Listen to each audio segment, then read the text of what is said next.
Go. Again, 5, 4, 3. Call to me, lands far away. Elves have forests to protect. We need to build a wall. Dwarfs their mines. Men their fields of grain. But we Harfoots have each other. For I must now wander this wandering day. We're safe. You have fought long enough, Galadriel. No. Put up your sword. The enemy is still out there. The question now is where? It is over. Nothing is over! Nothing! You were the chosen one! It was said that you would destroy the Sith, not join them! If you only knew the power of the dark side. Darkness will march over the face of the earth. It will be the end, not just of our people, but all peoples. Everyone! I am sorry, but their time has come. The past is with us all. The past is dead. We either move forward or we die with it. This could be the beginning of a new era.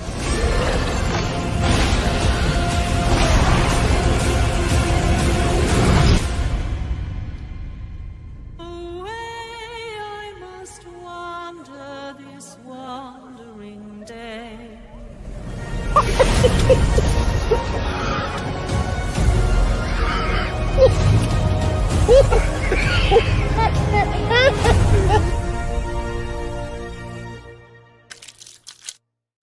To him finally being lionized in the prime, and his prime. Fuck.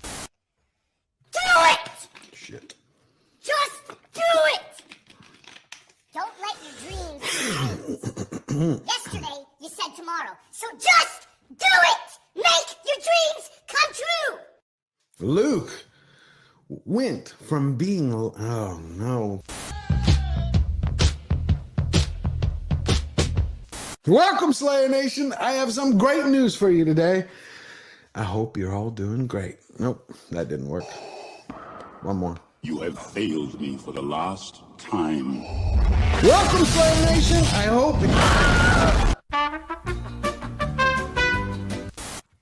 If you're tired of starting over, stop giving up. That is eating away at what you love in order for it to shine. And one man's vision is... Sometimes you don't have to make things better for them to be great again. You merely have to Okay. Hollywood continues to slow boil the culture and crazy. Well, right now, Spider-Man actor Andrew Garfield has stepped up and he's fighting motherfucker.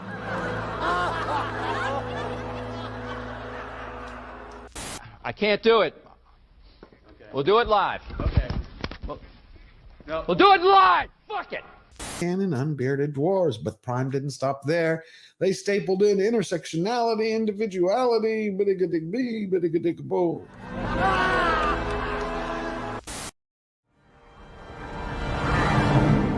So it begins. At my signal, unleash hell.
the Giant Slayer.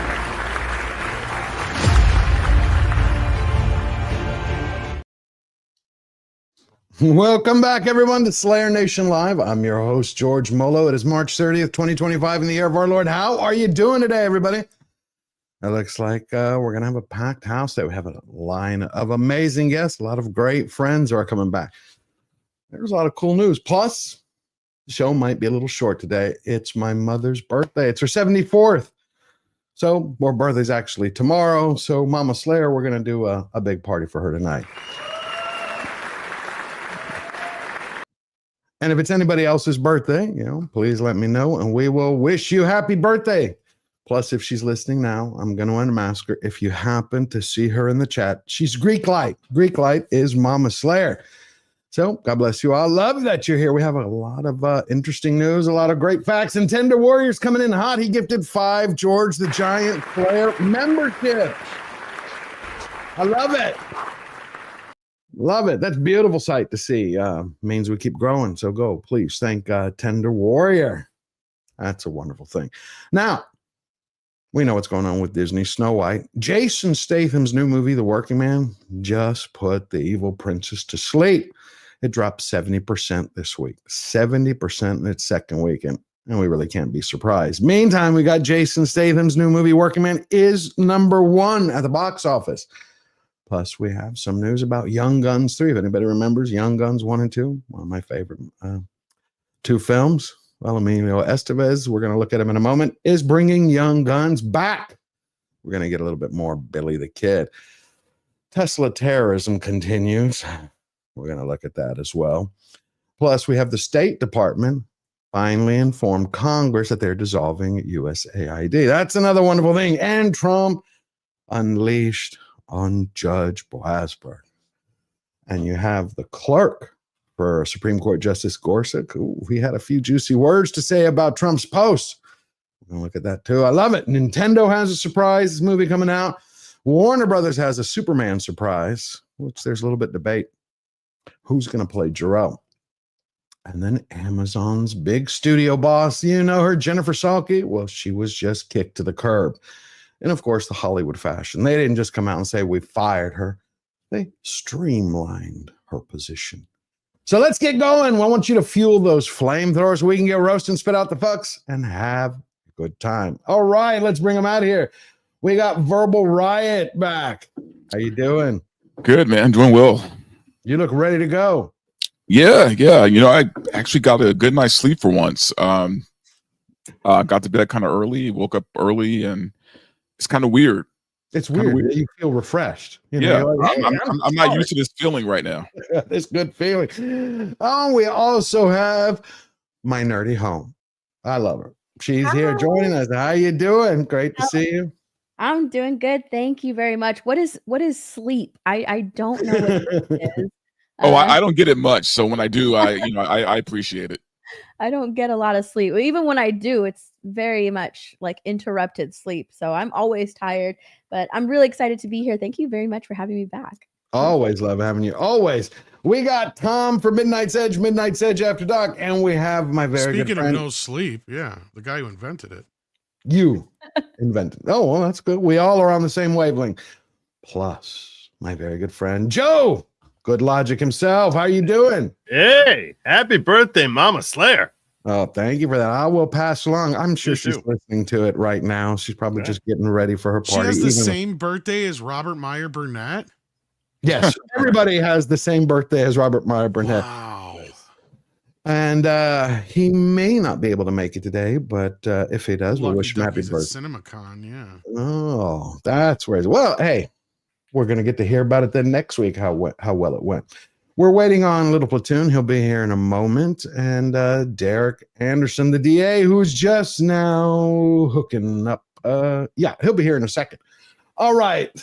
So Emilio Estevez had a little bit of good news. Some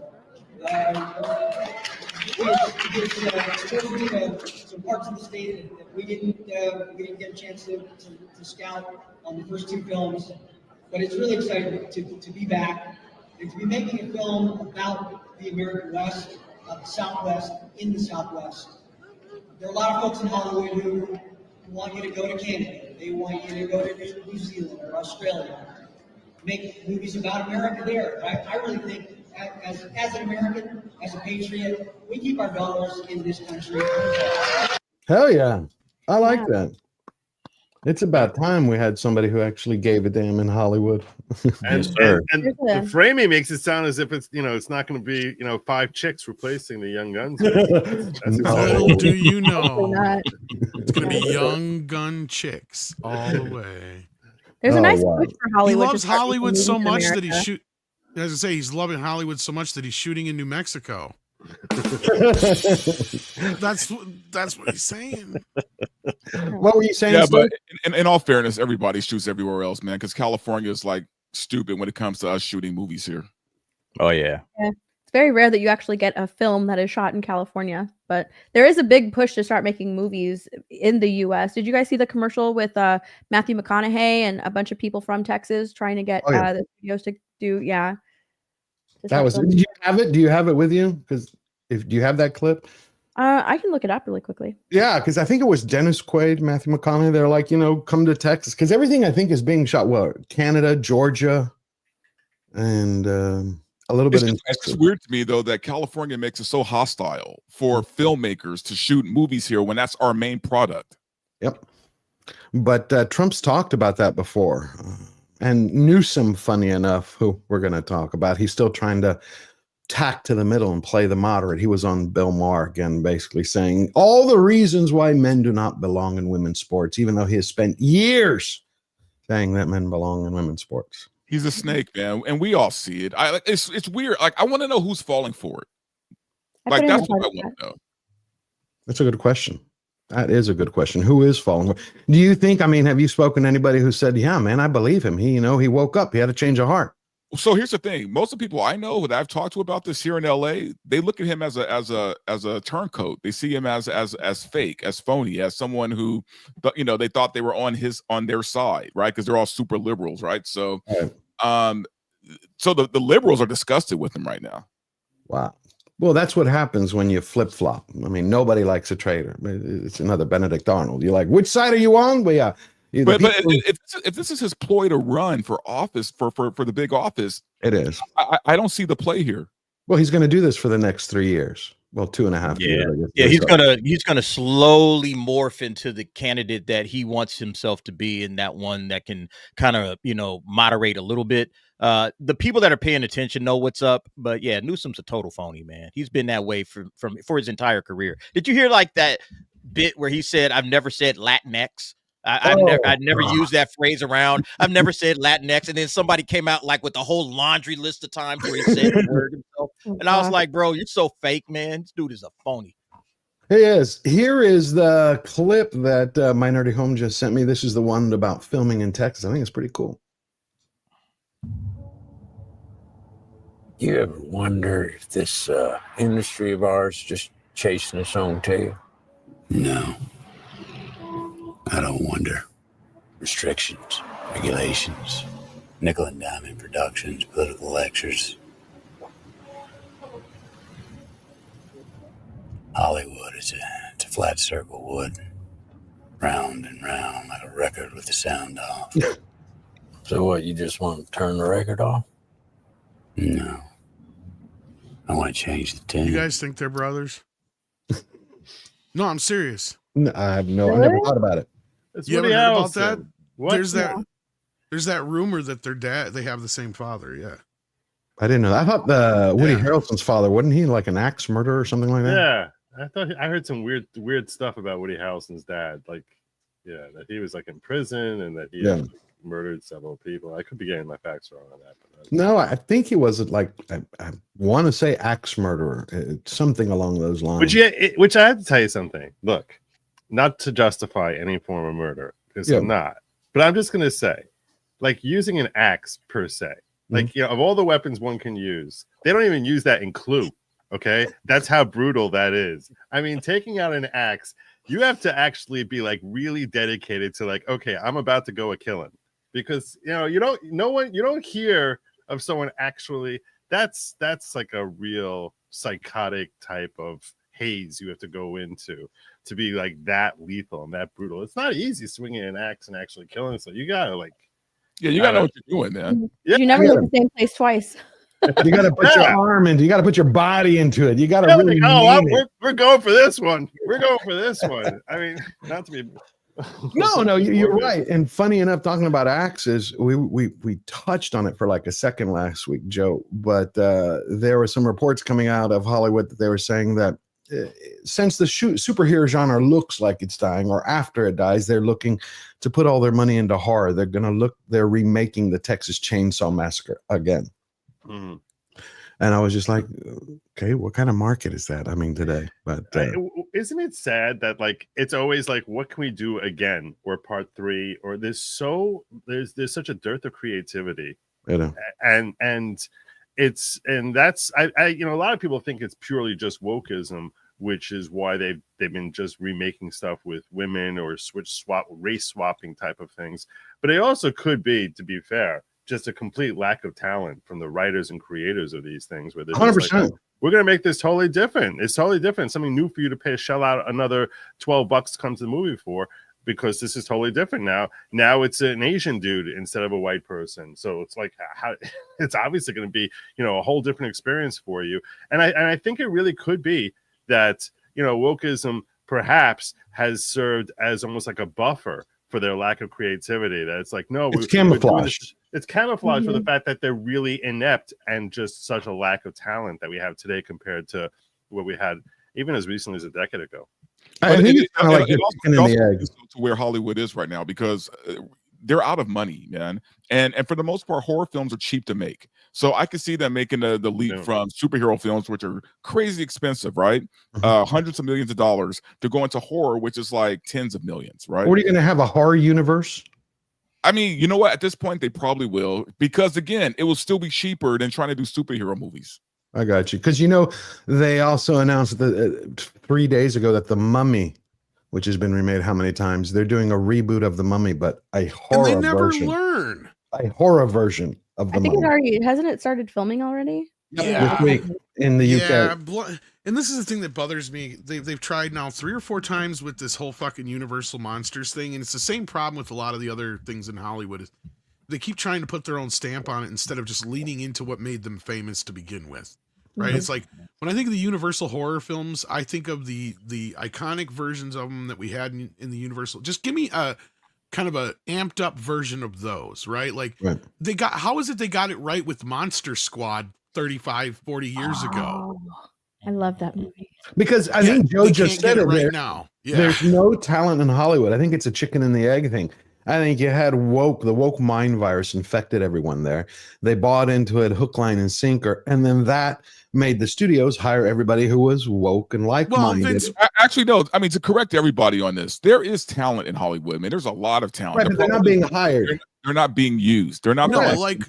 Like what Vince Vaughn said. They don't want to take risks on anything, any new property, or they don't want to take risks on anything new or anything that is not associated with an existing IP. It's just easier to adapt things that are already existing, that already have fan bases, because you already have that built-in audience to go and see it.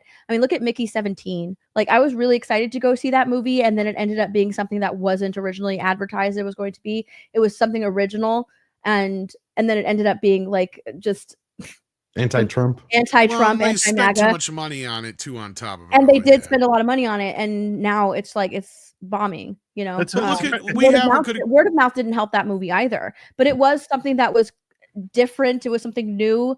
It wasn't really attached to anything, so I was kind of excited. It had a good director behind it as well, so I was really excited to go see it. And then, like, word of mouth didn't help that movie because it ended up being like anti-MAGA or something. Well, and that's kind of what Vince Vaughn was talking about, right? Where he said that's why they won't make movies like him and Matt Damon used to make, because they are too afraid to be the one to be blamed for something failing, right? Because if you make an IP, then you can turn to the bosses and say, well, you can't blame me because it was Star Wars.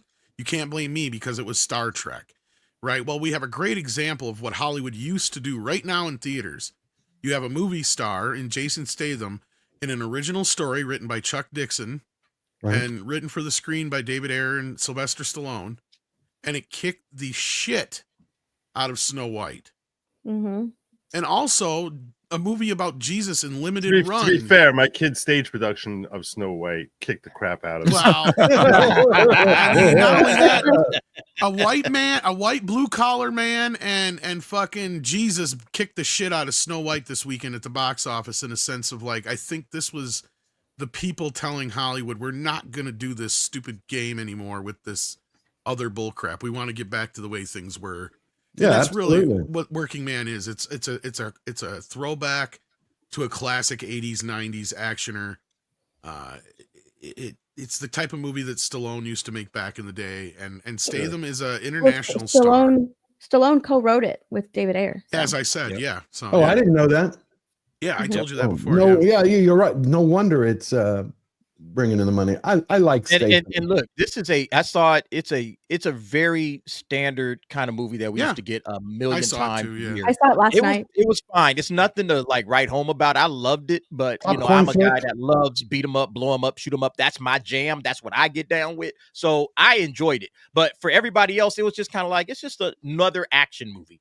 But yet it was still able to wipe the floor with Snow White. Why? Because again, it's something new, it's something different, and Snow White's just trash. You know, I think the word is out on that one by now. Nobody's here for that movie.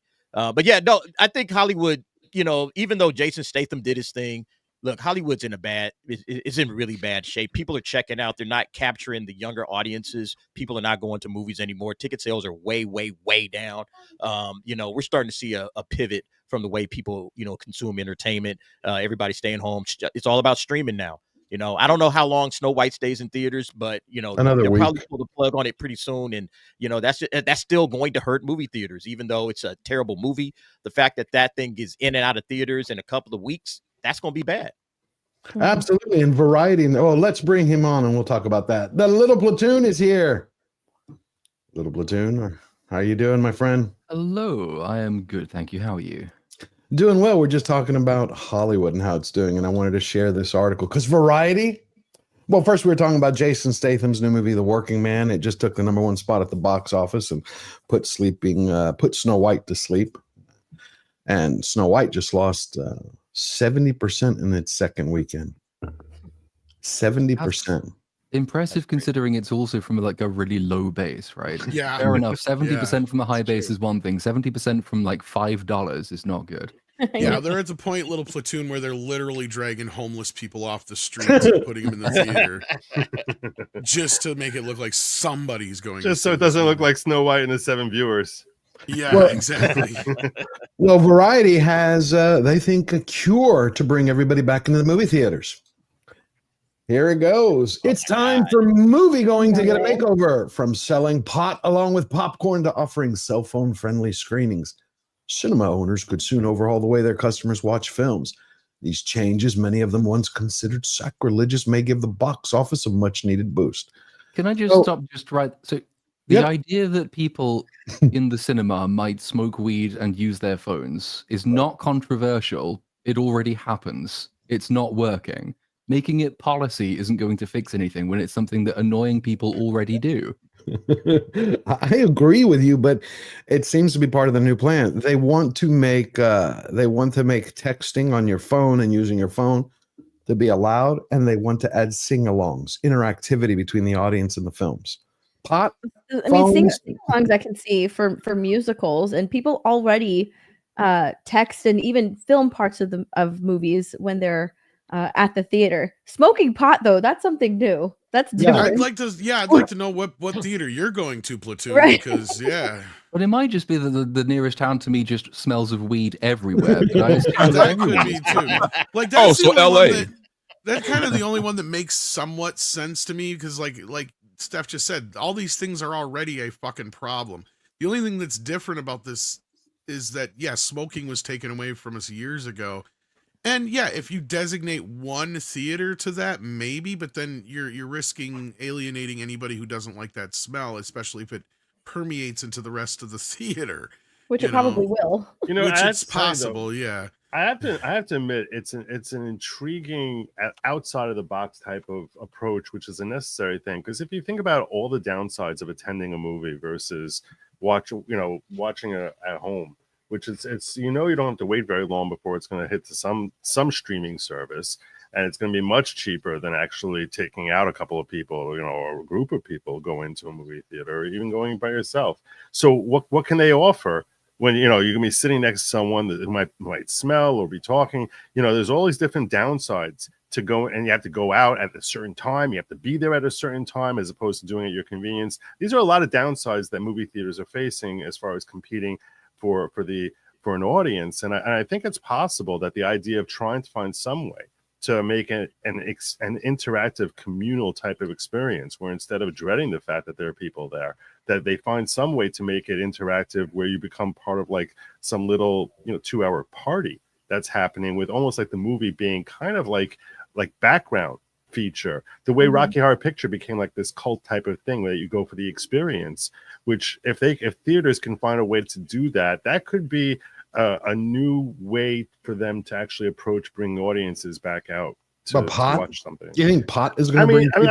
I'm not saying pot specifically. Okay, yeah, but who wouldn't want to see like It'd be like the Pink new Floyd The Wall drive-in. stoned? I think pot. I'll tell you this would. much. I think pot, in theory, could create a different type of vibe and environment if that's something that you're expecting people around you, instead of them being shunned, but almost being encouraged to smoke. Like, who pot. wouldn't want to go see Up in Smoke with a bunch of pot smokers? Like And that, I can see is fun. But like, yeah, I get. Yeah, or like Half Baked or something like that. Exactly. Yeah. But to double down on what you're saying, though, the theaters are in trouble, man, and they kind of have to do right now whatever they have to do to get people through those doors.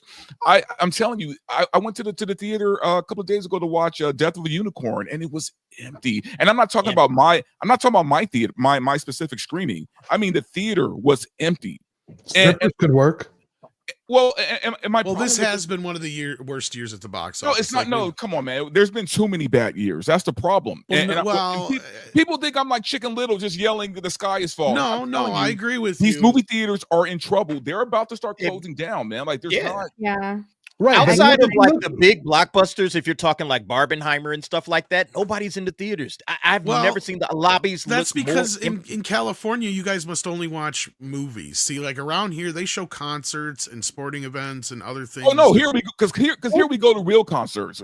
We don't go to the movie theater to watch concerts. So. But it is a salient point, because like one of the biggest performing things I think was of last year was when they put the Taylor Swift concerts in. Exactly. Yeah, it outgrossed a number of major blockbusters because it was massively popular. Theaters, there's not a huge amount they can do. That they are quite naturally downstream of other people's trends.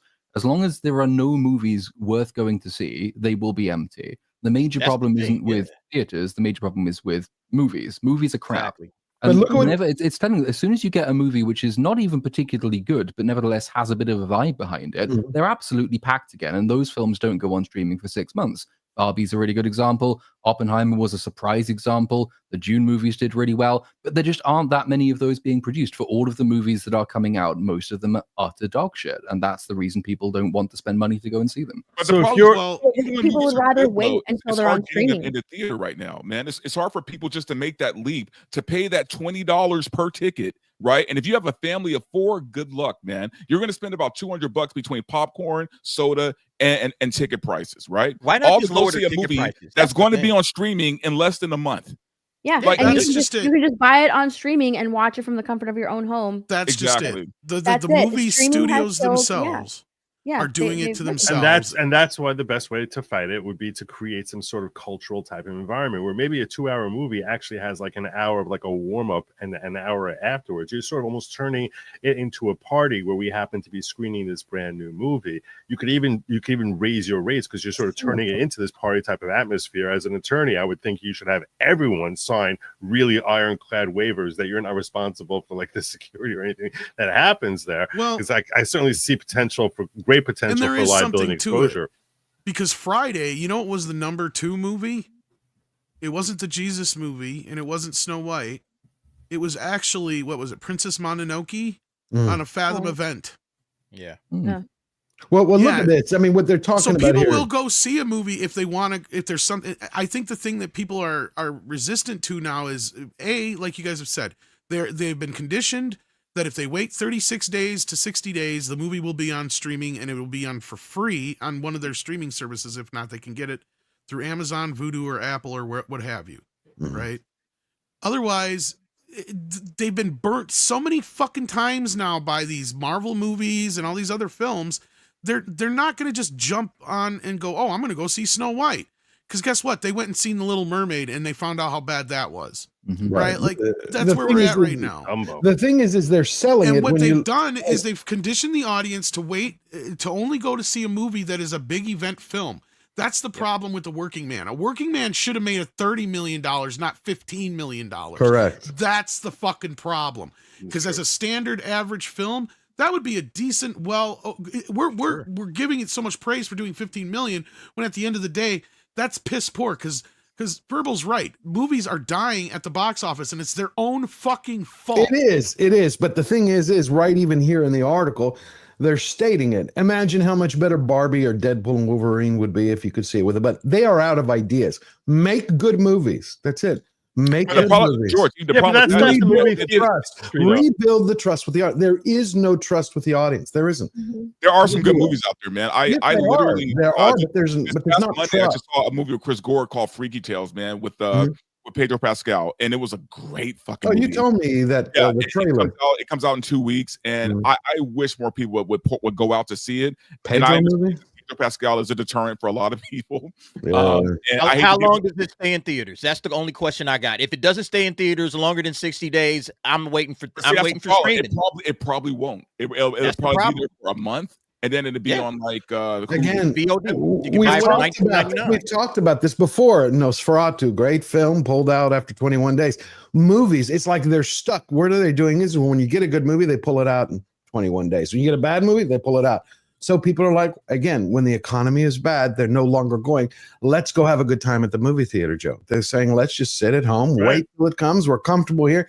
Hollywood has destroyed itself. Forget the talent side. They've already done that. They're not hiring the right people, as we talked about in the beginning of the show. The talent does exist. And at the same time, they're trying to drive people to their content.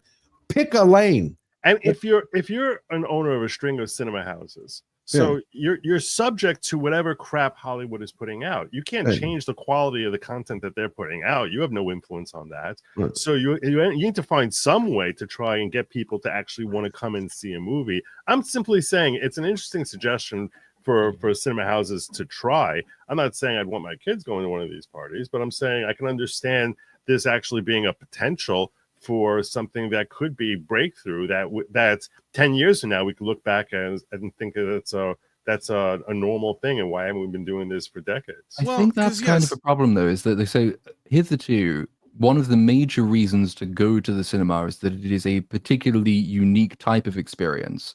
And one of the things that I think has been driving people away is the poor behavior of the other people you're sharing that experience with. Bingo. It's one thing to say, oh, I want to go and smoke weed while watching a movie, but you're in a theater with, like 500 seats or more. Not everyone wants that. You're necessarily impacting their behavior. You wouldn't say for something like a play at the Royal Shakespeare Company, well, this would attract more people if we allowed people to keep their phones on and, take calls in the middle of the experience, because you don't want it to be the living room experience. That's something you can do at home with your friends. You'd have to hire out like the entire theater to a specific private party and maybe even let them choose the movie they want to watch rather than saddling them with Snow White. Then it might work, but... Well, I was just about to say, you could tell them this is the anything goes theater. So whatever you want to do, you can do it in this theater to see this particular showing of this movie. And if you don't want that, then we got the 3:30 showing or the 5:30 showing. You could split it up and figure it out. There's a way theaters can get around it. But but I agree with Platoon. Like the one that really sticks out to me is the sore thumb is the allowing people to use their phones and shit during the film. Yeah, I would make a no phone rule. That's the one that doesn't make any sense to me, because all the other ones are more of an interaction with the film. Like I said, can you imagine like getting to see a classic kids film, taking your kids and it's a sing-along to one of the original Disney films or something like that, or Mary Poppins or Wizard of Oz. They do that over the summer for kids, though. Exactly. So you have that over the summer. They just offer free movies. It's free. Bring your kids for free. Yeah, so that's something that's already a possibility. The smoking weed thing, again, like I can see if like you get like Pink Floyd The Wall or right, but does that mean does that mean we can smoke cigarettes? That's the thing, is like I already pointed that out, is that it's I was It is a talking to you weird one, about isn't before it? the So that show. you're It not is kind allowed of to a weird smoke one. cigarettes, but you I are know. allowed to weed. smoke joints, which Yeah. are worse for you than cigarettes are. So Well, good that's luck. another question to be asked. But The yeah. phone thing, Gotta have the reason to say no phones is because the whole idea to this sort of Is the scenario interaction, yeah. is the interaction, and you're not interacting with the audience when you're sitting there talking to a person on the phone who's not And that's there. where the theaters are got to that realize would they be- need to change the experience, and they're not wrong, because as we were talking about with the concert last year with Taylor Swift, they had a Garth Brooks one here a little while back, and we have a drive-in theater that opened for the first time during COVID. It had been closed for nearly a decade. And when they had that Garth Brooks concert, you would have thought Garth Brooks himself was playing out there. You couldn't even get through the roads because it was all like fucking packed and shit, people trying to get into that stupid show. I'm like, and this just for a fucking movie? It's not even a real concert. So like people will do things if it's, and that's the thing is, I know we gripe about all the shit about going to a movie, but you know what, at the end of the day, you know what it is? It is one of the most affordable things that a family or a couple can do at this point still. You try seeing a baseball game, try going to a concert, try going to do anything, even going out to eat anymore will cost you $100, $200 for two people. Like, so going to a movie is still an option. By the way, for people one thing that we haven't are even not touched on rich. is look at how much they're going to sell in concessions. And they could start selling weed, and people will be getting the munchies, and you can have a rule that no one could bring in their own food, and they would be raking it up. Well, that's where they make their money, Joe. That's where the movie theaters Yeah, make their but money. imagine a room of like 400, 500 potted out kids who have to buy your food. My God. Here's the thing, though. They want the movie theaters to sell the pot. They want them to be Yeah, And they of go course, under sell here. the pot, So you can tell us sell the because food. We'll make a whole party out of it. but it tells us here, it says under New York law, marijuana became legal recreationally in 2021, being sold through sanctioned dispensaries. And it goes on here, at this time, cannabis can only be sold at legal licensed adult use dispensaries. For theaters to serve recreational Give Kathy marijuana. Hochul enough dollars. She'll do it. License. Yeah. I don't know. I think there's they're fucked right now is what they're telling donate me. $100,000 to the DNC and you'll be fine. Well, and that's what these theaters need to do is find other ways to generate revenue, because that's what they were saying this last year is the thing that was bailing their ass out was the fucking popcorn buckets. Well, now that fad has faded, right? So Not really. It's not what it used to be. People aren't selling them like they were, and they aren't going. Well, of course, there's nothing really out there for them to want to covet, but you're not wrong on that, I guess. But yeah, I mean, I suppose if the next big thing happens, we'll have to wait and see. But like they were making hand over fist on the Dune and the Wolverine and Deadpool popcorn buckets the last year. Yeah, but both of those doubled up as flashlights, so that was. That's so true. You're Yeah. not wrong. They had There a you purpose go. beyond the popcorn, but yeah. Ultimately, everything y'all said, I could do all of that shit at home. I don't have to go out to a theater to see that, and still get a recent movie, and get it on VOD. So the problem really is the ticket prices are too high. People don't want to go to the movies anymore. It's a cultural thing. Culture is just moving on from movie theater going. And it's sad because I love going to the movies. Me too. But it's That's where the moving theater on, owners and need to that's put the a problem. foot down and say if a movie's making X amount of money, you are not allowed to pull it out of theaters and put it on video or video on demand or any of this 60 bullshit days. until more than that. More than that. If it hits like a certain threshold, Like they need to be 90 days? More than that. Like that's The the problem. thing- That's where we're at right now, dude, and that's the problem. Don't I'm we like, have the opposite problem? One at a time. One at a time. Sorry. Yeah. So no, one at a time. No, I want to hear everything, but the chat can't hear. We can all hear each other, but it's different when it streams. Right. Yeah. It I feel like in the crosses. past, it took a while. It always took a while for us to be able to enjoy a movie like at home, because it would be in theaters for a few months, and then you have to wait for it to be on Blu-ray or DVD, for that physical copy. And if you liked the movie enough, then you would buy that physical copy, and then you'd still have to wait for it to be on TV. So there was a whole waiting period that was super long. So in order to avoid that, you went and saw it at the theater. Whereas now that waiting period is super short. So why even bother going to the theater when you could watch it at home? They destroyed a 2 to 3 year revenue stream by doing what they're doing. Sydney Sweeney Well, popcorn those would buckets would sell sell. very well. They But no, would. it used to be that a movie would stay in theaters 6 months or longer if it was a bigger hit. Then it would hit video, like Steph said. But then you had the video on demand, which was your old pay-per-view.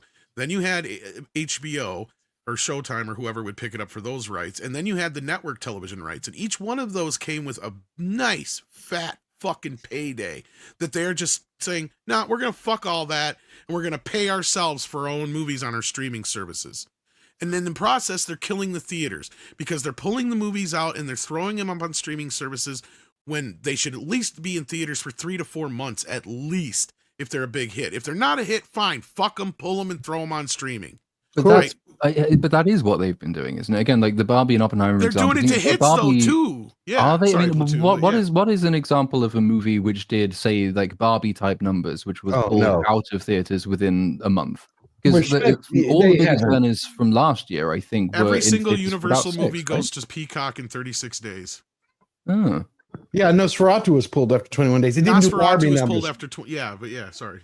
It did 150 million on a $50 million budget. I mean, it was successful for Eggers, but I guess if you prorated it. But it also depends on the studio though, because Disney still has Mufasa in theaters right now. So I mean, and that Disney and Warner Brothers have the longest window. Universal has the shortest window. Paramount is like in the middle, basically. They play it more like a 45-day window, depending on if it's doing well.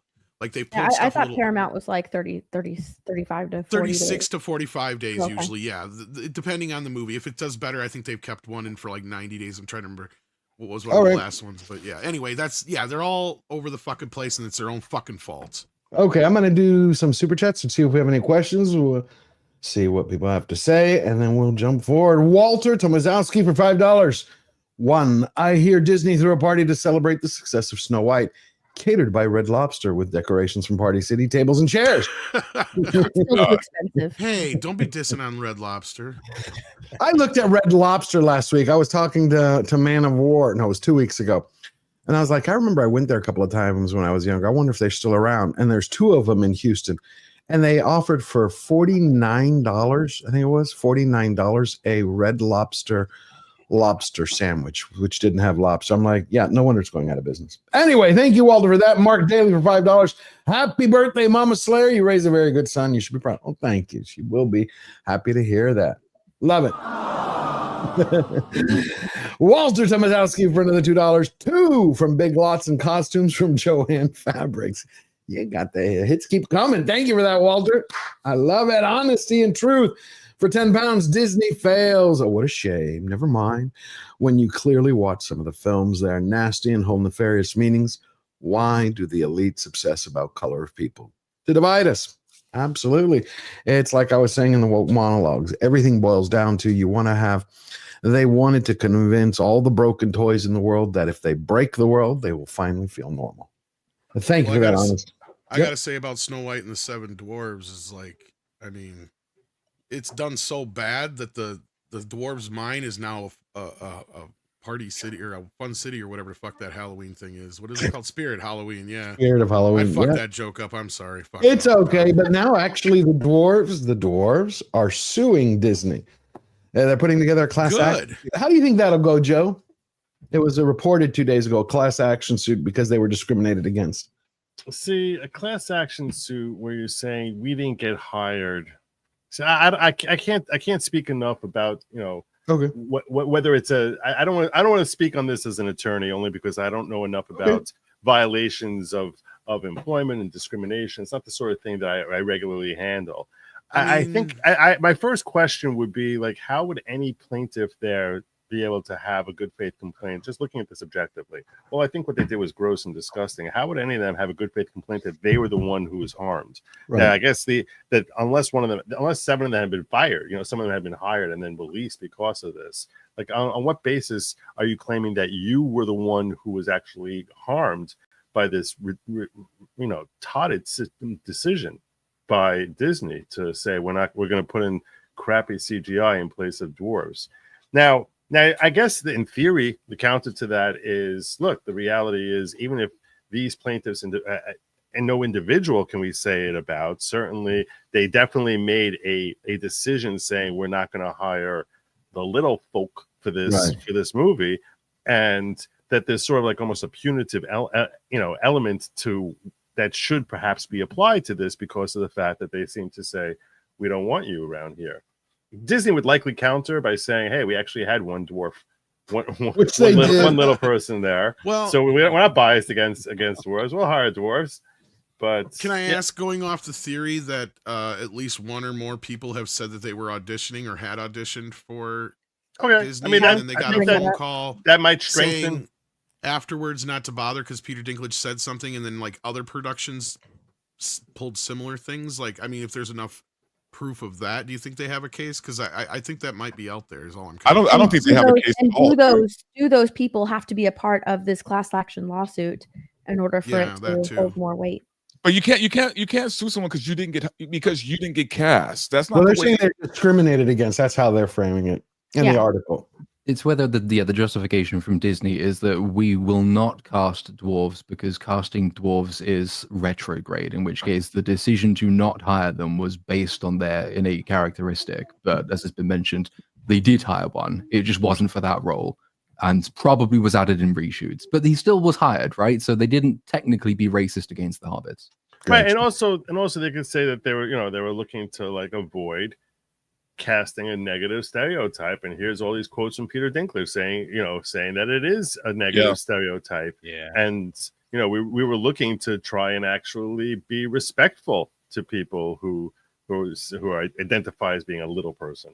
So I think they have a lot of defenses. This is probably a difficult lawsuit. But also, you're going against Disney's teams of lawyers. So I mean, it's not you're not going to win. You're not going to. I think people were emboldened by the fact because they mentioned Gina Carano's suit against them in the article. But Gina Carano is unless these little people have Elon Musk like backing them, then I don't think that's they're true. Gonna... That's true. But I will say that I do know of at least one or two people that supposedly auditioned, and then as soon as Dinklage opened his mouth, they were told that they were no longer going to be casting little people as the dwarves. Told to hit the bricks. I got it. All right. And this also affected other productions, I was told by certain people. So yeah. Wow. Interesting.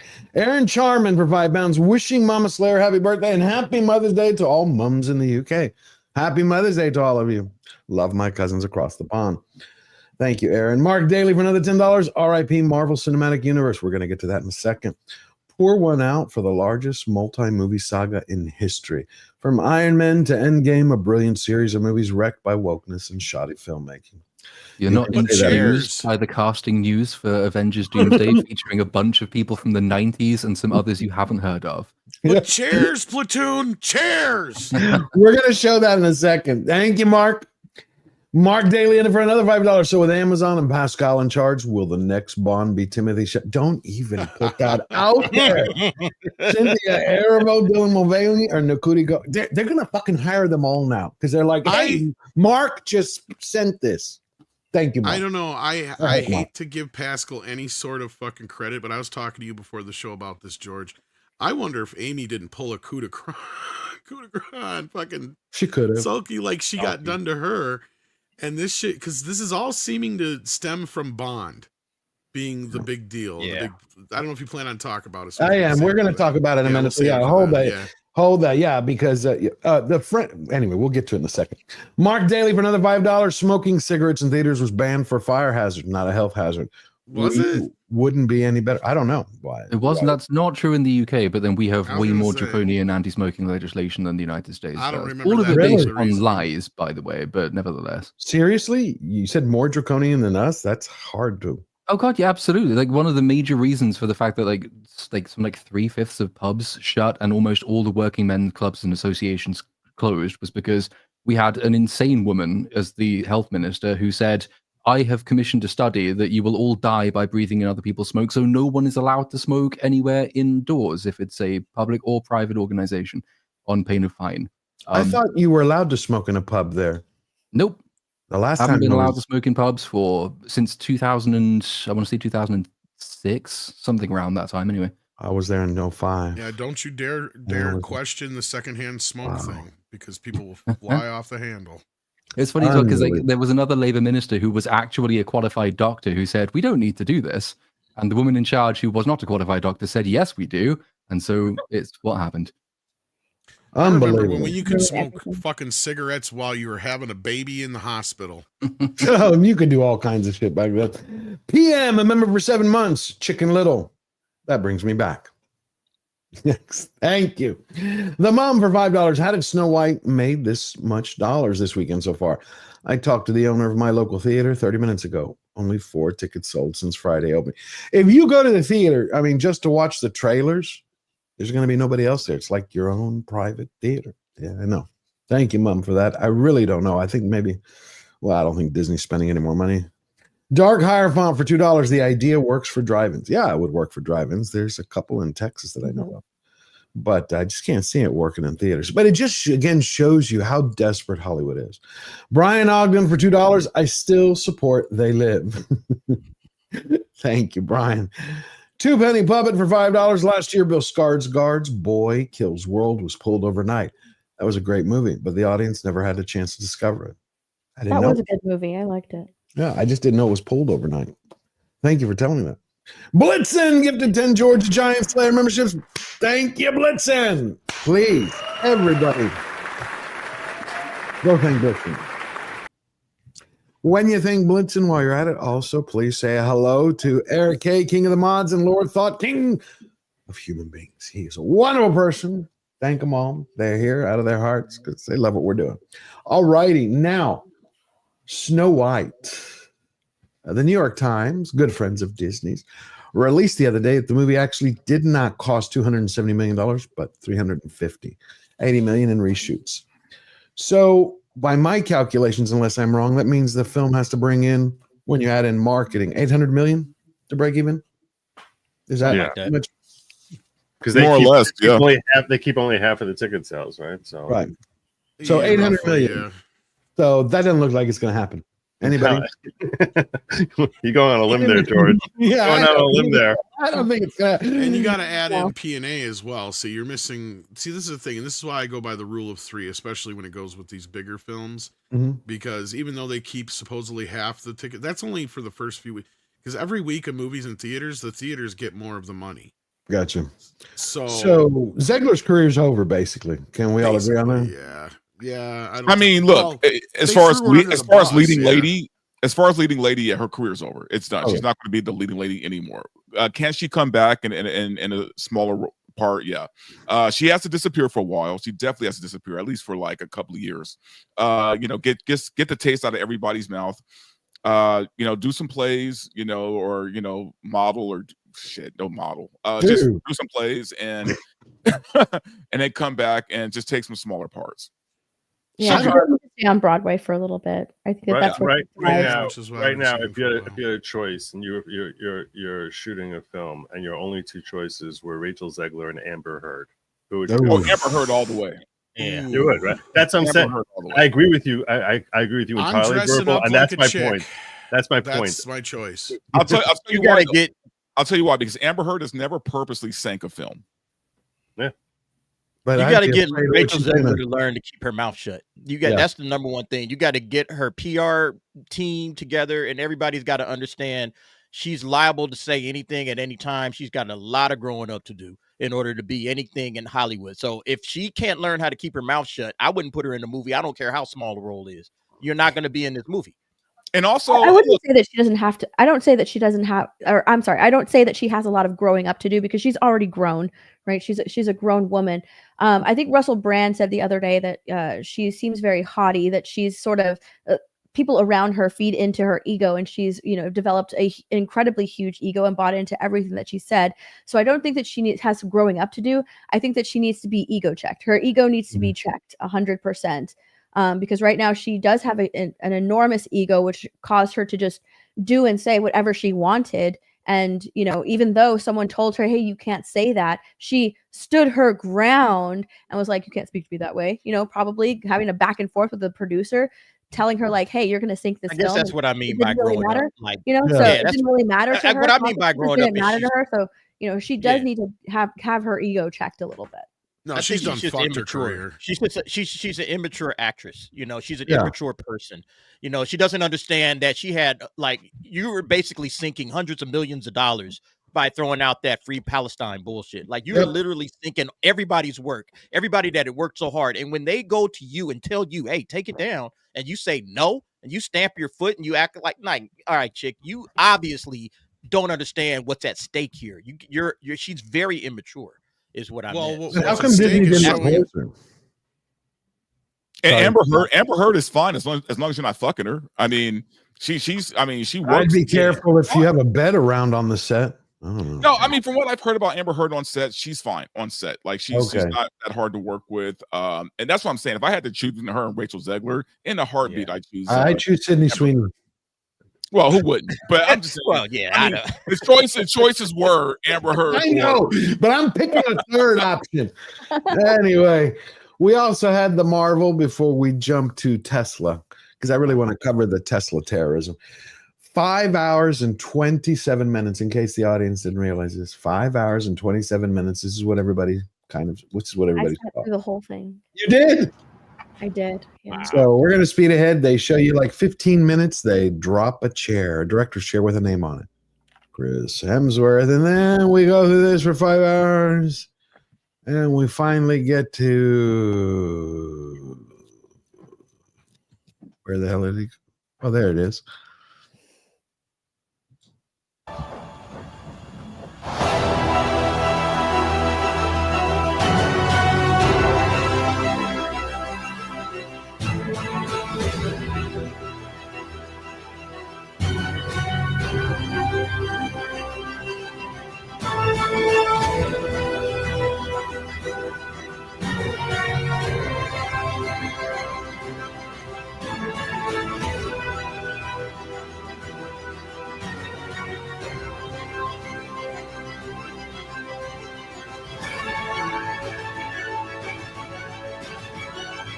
Was anybody else let down by the end here? Yeah, big time. I knew who it was going to be. Because I I already already knew he was coming back. We talked about it on Open Bar the other day. The problem was we were looking at the cast, right?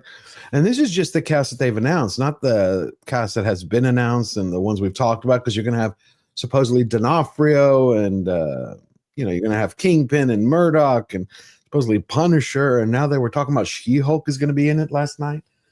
It's like, it's just what kind? It's like they took Deadpool and Wolverine, if anybody disagrees with me, tell me. And they're like, we're going to do the same thing. The problem is I don't have an event. How they're going to pull this off, man. Like when I see all of this, it reminds me of this really horrible film that came out like in the early 2000s called Mortal Kombat Annihilation. And if you saw that shit, it's really bad, right? It's based on the video game on Mortal Kombat 2. And what they did was they literally brought in every character from the game to have one scene. And that was it. Just so that they could have like the member berries, right? And that's what this movie's going to be. Like these people are going to have one scene. Because how are they going to fit all of this into one film? Right, but here's the thing. Here's a bigger question. They're building it like an event, Platoon, the same way we had Infinity War and Endgame, except there's no build up to it. We had, how many years did we have for phase 1 through 3? 10 years, right? From 08 to 18, Right. 10 years. And now this is like a truncated version of that. Right, except there's no build up. No, I mean, we talked about this on EFAP on Saturday, I think. It's like, in the first place, if it does take you 5.5 hours to get through your cast list, you have too many characters. That's just a basic point. But the big problem is that none of these characters know each other, and none of them have any established relationship with the villain, which is not something you could say even for the first Avengers movie when that came out, because by that point, everyone was quite clearly established in their own part of the world. Some of them were being introduced to each other from the first time, but there was always somebody there who knew somebody else there. And it was very important in establishing the undercurrents that then go through the rest of phases 2 and 3, like the rivalry between Captain America and Iron Man gets sort of built up from that point. But you could see that all coming because of what you learned about the characters in their own individual movies. It's going to be very hard to do that from scratch with a cast this big, with no pre-establishing work. I don't know what any of the characters who, even the ones we've seen recently, actually stand for. So I don't know what the clash of values is going to be, if there is one between the heroes. And we haven't even met the main villain yet. Nobody has, because he might debut in a post-credit scene in a movie that's not yet been released. And then there's nothing between Fantastic Four and whenever the fuck this movie comes out. So the Russos have said that they intend for this to be a beginning movie as opposed to Endgame, which was an ending movie. Good luck to them, because I don't know, without somehow finding a way of collapsing the entire universe so we never see most of these people again, I don't know how you build anything from this chaotic a mix of weird little bits and pieces of a failure. But how do you have Platoon people that aren't popular? Ghost, Namor, Falcon. I mean, like the characters nobody likes, doesn't watch. It's Yeah, like kind you're of what gets spotlighting me. all the films that did badly, right? Like you're spotlighting all these characters no one cares about. And if it's true, She-Hulk, verbal, She-Hulk is supposed to be in it. Here's the thing: all of us on this panel right now are most likely going to see this movie. So the problem is the rest of the world is not. Right? Like the people who comment and who do videos on this shit will go watch it. No one else is going to watch it, or they might out of pure curiosity, right? But after this, I think this is a jumping off point for a lot of people. I think after this, they're just done. I think before. Have you heard any? I remember when the mention of Infinity War, the mention was talked about at every water cooler, every office, forget online, everywhere. It was just, you'd go to the gas station to fill up and you'd hear, oh yeah, you can't wait. Did you hear Infinity War? The trailer, the teaser hadn't been released. It was just, it's coming. This, I hear no one talking about it. They put out that statement, like, please don't spoil the movie. Was that for Infinity War or Endgame? I thought that was for Endgame, wasn't it? It was such a cultural thing because there was so much buildup for 10 years. You know, if I'm honestly, this is just par for the course in modern day Marvel, simply because all of their current superheroes have been handed everything. Nothing has been built up in any way. So honestly, like this just seems like, oh yeah, this is par for the course for Marvel. We're going to get all of these characters who've never interacted with each other, and everything is just going to sort of happen to them, or they're going to get handed something. Everything's going to be completely fast tracked, just like the Marvel superheroes that we have right now. Everything was fast tracked for them, and this is going to be fast tracked as well. So like, this is current Marvel. Like, it's not. Yeah, they're building off the goodwill of the first three phases and expecting folks to show up just because, you know, the first three phases were fire. Everybody loved it. And so obviously they'll show up for the next Avengers movie. Like, when has an Avengers movie not made $1 billion? They all clocked $1 billion.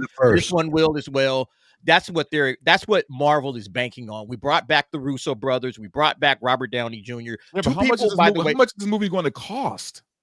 Oh, it doesn't matter. They're gonna in their heads, they're gonna make all of this money back and then some. They're gonna get all. How of this do they think back. that though? How do they think that? They got Robert Downey Jr. in it. Correct. Number just to get him to come back.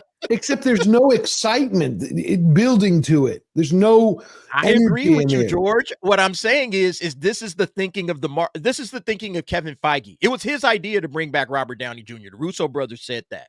They said that, you know, we have some sort of an idea, and yeah, like Platoon said, they're going to be starting off the Marvels, like, you know, basically moving into the next phases, whatever happens after Secret Wars. This is like the beginning of that. Gotcha. You know, but at the end of the day, like, look, they've already they changed the villain. This was supposed to be the Kang Dynamo, right? No, and villain. They changed up everything. Yeah, nobody at this point in time, I think they believe everybody's coming to watch this movie. I think this thing does less than $1 billion. I don't think anybody's it might, and it will be really interesting then to see how Secret Wars does after it, because even if this movie does inch near to $1 billion, unless this does something incredibly dramatic and it just blows it out of the park, Secret Wars then won't. And as soon as you've lost the Avengers brand, there's no point really carrying on this entire cinematic universe. The only thing that gives me even a slight amount of hope is that I don't see why you bring in a number of these quite minor characters with stories that don't lead anywhere and emerge with all of them at the end. In other words, I mean, this might just be me being sort of wish fulfillment fantasy, but if I was doing this, I wouldn't bring in a character like Namor unless I was going to use him as cannon fodder to establish how bad the bad guy is. He kills basically everyone, and then you start from scratch with a new universe with very, very few characters left over. Then you've established how bad Doctor Doom is whilst shedding yourself of a lot of deadwood. That would be my ideal film, and then it might be interesting, but the problem is we're not even She-Hulk and then kill her, because that would be kill her graphically on screen in the most visceral way possible. What's hilarious is that they're trying to paint this as some huge deal, like everybody was paying attention and it was a big hit, when really they became a meme once again, like Morbius, and they don't even realize it because people were just memeing the fucking chair thing going on for 5 hours. Yeah. It was fucking boring. But who were the 97,000 people, Tom, watching it? I know. Most of the people that worked on the film, probably. It's just the rest of the cast. Like, honestly, at the end of the day, though, who really gives a shit? None of these people are fucking Avengers anyway, besides Thor and Ant-Man. Whoop-de-fucking-do. It's a bunch But, of people. but we this don't ain't care it, right? about. They're gonna announce a lot more. They're gonna There's probably supposed to be a say few more, but who Spider-Man, I'm fucking sure is gonna be in cares? this. Wolverine, who knows? Yeah, they're Anyway. gonna put all the big names in it. They're gonna do what they need to do. They're gonna get Wolverine in. They're gonna get Spider-Man in. They're gonna get all these guys in, and that's how they're gonna make their money, at least in their heads. But I think people aren't gonna show up. Maybe they'll actually have dwarves play the 7 dwarves in this movie. Who knows? They might be saving those characters for Secret Wars, honestly. That's a good one. Yeah, I think for the most part, though, Disney they're not really trying to win over us anymore. They don't care about us. They know we're done. They know we're done. This is for China. This is for other parts of the world. This is for people who aren't that hardcore into the comics and into the characters. This is not for us. So. Well, I will say that they need to work harder because China. You mentioned China, right? They destroyed the China. I think it's the China Globe Mail destroyed Snow White in the release. Destroyed it. I mean, they annihilated, and it's I think the third Disney film they've annihilated. Sandra Hammerslag, she says it's her birthday yesterday. Happy birthday to you, Sandra. Oh, you had a wonderful weekend. So you and my mom share a birthday with Robert Meyer Burnett too. Everybody does. Everybody does. Also, you know what? I'm gonna say this too. I don't think Robert Downey Jr. is gonna save this movie, man, because we're not even getting Tony Stark. We're getting him playing a weird version of Victor Von Doom, who isn't really Victor Von Doom. So right. I agree. I don't think it's. And you got to wait for the second wave of chairs. That's the one where everybody's going to start getting excited. Okay, the second wave of chairs. I want the stripper poles, and at least then could be some. That's for all the female characters who weren't announced. They'll come down. We'll start with Turkey She-Hulk. Eric K for $5. Wait till Disney Plus buys the right to stream Snow White for $1 billion and proves you bigots wrong. It can make money. Yeah, I don't think so. Aiken for $8 Australian. Actor contracts need a clause where if they mouth off and push people away, the loss is taken out of their pockets. I like that. Just as popular actor brings money. I've been saying that for years. They should. The old days, the way the studios ran it, when the actors were under contract, they were told exactly what to say, what to wear, where to eat, what to do. They talked about the movie, and that's it. That's why you had gossip rags. Oh, so-and-so is doing this. Never talked about it. Mexican Iron Man, our intrepid producer for $10. This is bullshit. The Mexican Iron Man is not cast, and stupid Namor is in. I'm not cast and left on side of Marvel Road with my sombrero and mango cart. Hashtag F Disney. You may get a chance to be in it in the way that they're adding cast. You never know. They're like, fuck, we need an Iron Man. Go get the Mexican one. Justin Martins for $5. What phase is this movie in? I have no fucking idea. Fantastic Four is the first film in phase 6. Yeah, I didn't even know. Thunderbolts is last in phase 5. Thank you. Is that where we at? I have no idea. We've already been through phase bore. We've been through phase dive. Now we're in phase shit. I get it. It's just so sad. And Tom's right. Phase shit. I used to know all of that. I gave a damn. And so did everybody around me. So Justin Martins, you heard that here. Thunderbolts is the last of phase 5, and I guess then we're going into phase 6. Well, wait a minute. Does that mean Doomsday is in phase 6? Yeah, Fantastic Four is the first movie in phase 6, and then Doomsday comes out. I think that makes it the second movie in phase 6. But the phase structure broke down when they just lost track of everything around the point of phase 4. They lost track of the phase structure because there wasn't an Avengers movie to end each phase. That was one of the major things. And then, of course, all the shit that went wrong. So Feige would be announcing movies like Captain Marvel 2, which then disappeared in phase 4 and reemerged as the Marvels in phase 5, and other shit got moved around. And it's a complete clusterfuck. It is. I almost wonder what would have happened if Jonathan Majors didn't mess up and if they stuck with Kang. Like where would we be right now? Ant-Man and Quantumania crap. Right. Kang wasn't working though. That's the problem. It didn't work. So yeah, I don't know. It's a good question. See, the thing is they did it right in phase 1 through 3. They showed us. When was the first time we saw actually Thanos was at the end of Avengers, that when he turns to the camera, and they built him up for years. That's why it worked. It's like slowly teasing, building him. Now you're going to get Doom in one pick. Mahler and I were talking about it again on Open Bar. We're like, how could you fix this picture? How could you literally fix it?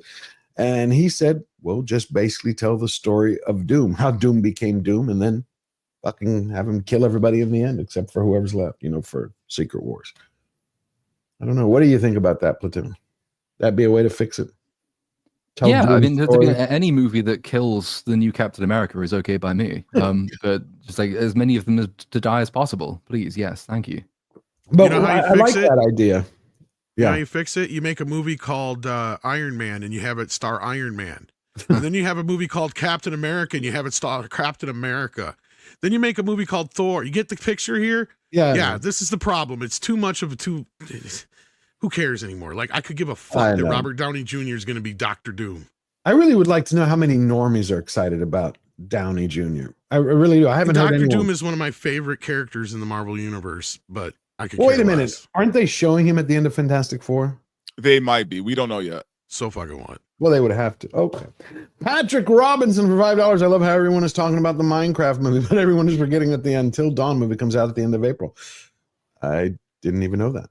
So I'm going to have to go take a look at what that is. Thank you, Patrick. Pilgrim Media for $2. Zegler's a snotty theater kid. Not surprised. 100% agree with you. And that's why she's going to play Evita now, I think, in the UK at the West End. Eric K for another $5. Jonathan Majors is on his way back. 60 Minutes or one of those is doing a big story on his redemption. Yeah, I heard he's doing his redemption arc now. Thank you for sharing that. Mark Daly for another $5. The script for Zegler's next role. You want fries with that? I agree. Time to knock off that McDonald's uniform. Lucia, one of my favorite ladies. Beautiful, gifted 5. George, the Giant Slayer memberships. Thank you. Thank you, beautiful. I appreciate that. Everybody, please go thank Lucia. Now, I want to address this. It's been driving me crazy, and it seems like the country's getting even dumber as my camera shits the bed again. But I'm going to still talk. Tesla terrorism is on the rise since people haven't figured out that it has a sentry system. Don't know how dumb people can be today. A look at this. This is video from the victim's Tesla camera. It shows a green car pulling up to a Tesla on busy Route 66, then swerving in front to box the Tesla in. The driver then walks over to the 61-year-old woman in the Tesla and reportedly starts hitting her while she's sitting behind the wheel. At one point, the woman says she bit the man's hand. Moments later, the passenger of the green car appears to walk over and pull the attacker away. They finally get back in their car and drive off. We spoke to the victim today, who said she was terrified and can't understand why anyone would do this. I was just stunned, and I wish that I would have had someone with me that would have protected me. I'm just appalled. I didn't buy my car for a political statement. I bought my car because it's really fun to drive, and my politics have nothing to do with that. And I'm ashamed of our society and what they're doing. The victim, along with the other Tesla owner who received a threatening note and text, have both now signed up for a gun safety course at a gun range north of Flagstaff. They tell us they feel safe right now and want to be able to protect. And that's the way it should go, because this is popping up everywhere. Most of these Tesla owners are like the environmental conscious liberals, which is what makes it hilarious that now you're getting them to buy guns. Like, this is what you also you're getting them to embrace the Second Amendment. It's so stupid. It shows this entire time you care more. The planet was at risk. That's what we kept hearing. It's an existential threat. Oh my God, we need more EVs, more EVs, more EVs, more EVs, more EVs. And now I don't like Elon, so let's blow up the planet, according to that logic, and not worry about this existential threat anymore. We have to get rid of every Elon EV. Like, what it shows that everything they were saying for the last 5 years was complete crap, and they knew it was crap. Otherwise, why would you make this decision? And clearly, someone who's owning a Tesla is unlikely to have bought it in the last, 4 months since the election, or the last two months since the election. They had no way of knowing that Elon is going to become someone who's, the left has to learn to hate. So now you're taking out on them that they bought a car 2 years ago from a guy who later would be someone that the left would hate. So now we're going to punish you and not worry about the fact that we're helping further this existential crisis of climate change. It's such utter idiocy. It's so hypocritical and self-defeating. And thank God, I love these Sentry cameras. I hope we catch every single one of these bozos and lock them up for years as basically domestic terrorists. It is, but see, that's the thing. Domestic terrorism. Yep. When Bondi was saying this is domestic terrorism, I was expecting these people to get 20 years. I haven't heard what's happening with the 4 that they caught, but yeah, I want them. They need to be made an example of through our criminal justice system. They need to be made an example. I've even thought for the last few days as I've been watching this, I even thought, I've gotten sick of it. I've been thinking of going and renting a Cybertruck. I'm like in Texas. I'm going to rent it. I'm going to drive it around for a week. I'm going to put, I love Elon and MAGA, go Trump, and see who the fuck comes up to me. Because I'm like, I'm going to show them how a Slayer does, because it's driven me nuts. We're in an abusive relationship with the left right now. It's because they haven't been knocked down. Yeah, they haven't been knocked down. They need to meet somebody who knocks them the fuck down. Well, see, that's where what's crazy is like there's people who are like serving like 10 years for weed. Yeah, you know what I mean. But these people are getting like probation and a week in jail. Like I don't get it. Eric just sent this in. Eric, for $2, the man in the green car who we just watched was cited and let go. Wow. Come on. Serious? Cited and let go. Cited. That is bullshit. They're gonna start. Look, the good thing about it is a lot of these cats are starting to get red pilled, and they're starting to see what the people that they've sided with and they've been voting with, they see who these people really are down deep. They're a bunch of deranged nutcases, and now everybody's going to be, strapped up. It's like, okay, all right, cool. Then I'm gonna be carrying. I'm gonna make sure that I got some protection on me, and you know what? We're gonna start seeing those 2A limitations start to slowly go away, and now we're gonna start. Everybody's gonna be strapped. Because you got to be, because there's deranged nutcases. You don't know where they're coming from. You don't know what they got on them. What if this dude had something on him? It's like you don't know. And so you got to be, you got to protect yourself. It's kind of funny how that works, right? They are creating the very situation that they probably don't like. The fact that everybody's going to be walking around as gun owners, fighting for 2A, fighting for gun rights because of them. Because of the very idiots that are pushing back against Elon. It's like, it's retarded. But what's really good, it's like Dante was saying, like if you're out here in Cali, nobody breaks into anybody's house, because they know better, because they know, yeah, man, there's gun owners. All right. We all got guns out here. So even though, California is this crazy. I was kind of shocked when he said that. Yeah, I guess I should have phrased it better. Certain neighborhoods you don't go into, right? You don't pull that shit in. Like you might be able to pull it off in Beverly Hills, maybe. But remember all of those robberies? Remember all those robberies in Beverly Hills? A lot of them cats saw the exact same thing. Like, yo, I got to get strapped. I can't play these games, man. How is that? What's the feeling like about that, Joe, in New York? You hear anything? Are people angry about it? Are they ignoring it? The Tesla terrorism? Because when I was in the, I don't talk to people. I'm a social hermit. I my interaction with this. The reason I come on this show is that I talk to people who are not like related to me. I got you. I was just curious if you heard anything, because I just find it interesting. Everyone is talking about it here. I went again. It's my mom's birthday, so when it's her birthday, anybody's birthday, in my family, we kind of like do a birthday week, a lunch of this, and then the day. Man, I could hear a lot of chatter about the Tesla. And here's another one that happened. This was interesting. If you haven't seen it. Hey, sir, we have tiny dicks, and that's why we support this shit. Okay. Later. So the guy on the left who had his hat slapped off, he's like a MAGA comedian. And the other guy comes in and he was trying to imitate what he thought MAGA was about. So he smacks him. This was all about protesting Teslas. On this guy would claim he only knocked my hat off, which is clearly not the case. Okay. Bitch. Oh, poor Nona. She can't believe what she's seeing. Shit. I love this pause here. It's like ChatGPT thinking before it spits out an answer. I'm crawling all the data from my 8 years of YouTubing, my martial arts experience, trying to decide how to handle this thing artfully. Oh, wow, that's not okay. To quote King Theoden, so it begins. Anyway, he takes him down, does some kind of judo movement. But the point is look how many people are feeling they have a right to get in your face, to hit you, to pull you over. The woman in Seattle who some guy cut her off that I showed everyone last Yeah, that was week. crazy. And that guy got out, mask and everything, scaring the hell out of her. So no, honestly though, it's getting to the Gotta point end. where I think, like, DA said, man, I think people are just going to be strapped. And here's the thing: in California, we don't have open carry. Like, you can't just walk around with a gun.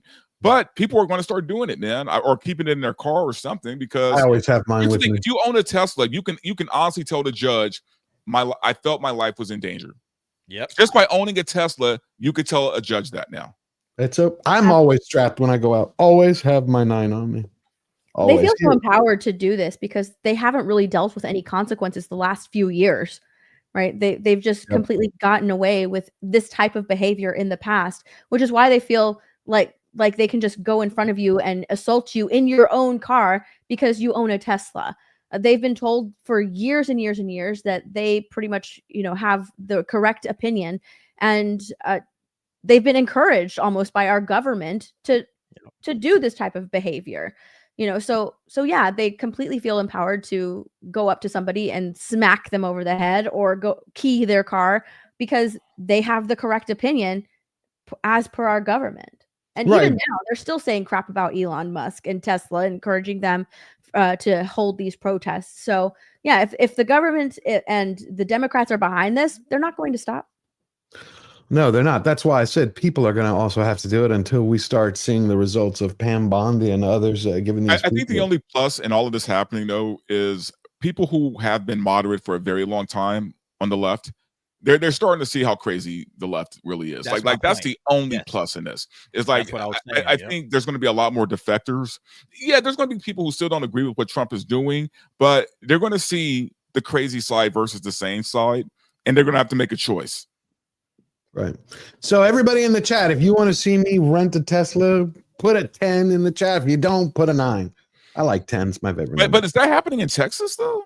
Yes. Here's the clip that I was going to share. It happened. This nutcase did this. You can't hear. There's no sound on it. So he keeps driving up to run someone off the road. This was on 59. Look how he's driving, how close, just to yell at him. They went on the news. I've been trying to play the clip, but it won't play from the clip. So he just kept coming up. In only certain parts of Texas, like the liberal parts, like Houston. Dallas and Houston is liberal. Houston. Yeah. Yeah, this is Houston 59. Yeah, this. What is he Look pointing at at? he points a gun. No, a gun. He pointed a gun at him. Shit. That's why they That sped didn't up. look like a gun. That was a gun. It's a gun holstered. He pulled out a holstered gun. It's a holstered gun. Okay. I would have just slammed on the brakes. Slammed on the brakes, so he passed him by? Well, I mean, let them run into it. Because here's the thing: if that's the situation, then and they're coming at me with a gun, then yeah, you got to do something. So, I mean, that just shows you see how fast the person is going. I mean, because they're afraid. I mean, it's just ridiculous that it's reached this point from someone driving a vehicle. A vehicle. We have another one. Look at this one.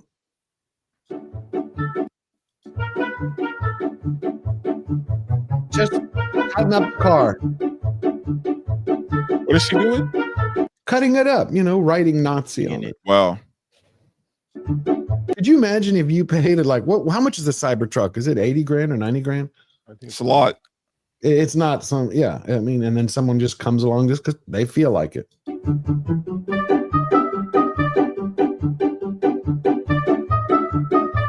Oh, that's what you fuck Elon. And it goes on. Let's see, because I've been saving these up. Oh, this nutcase.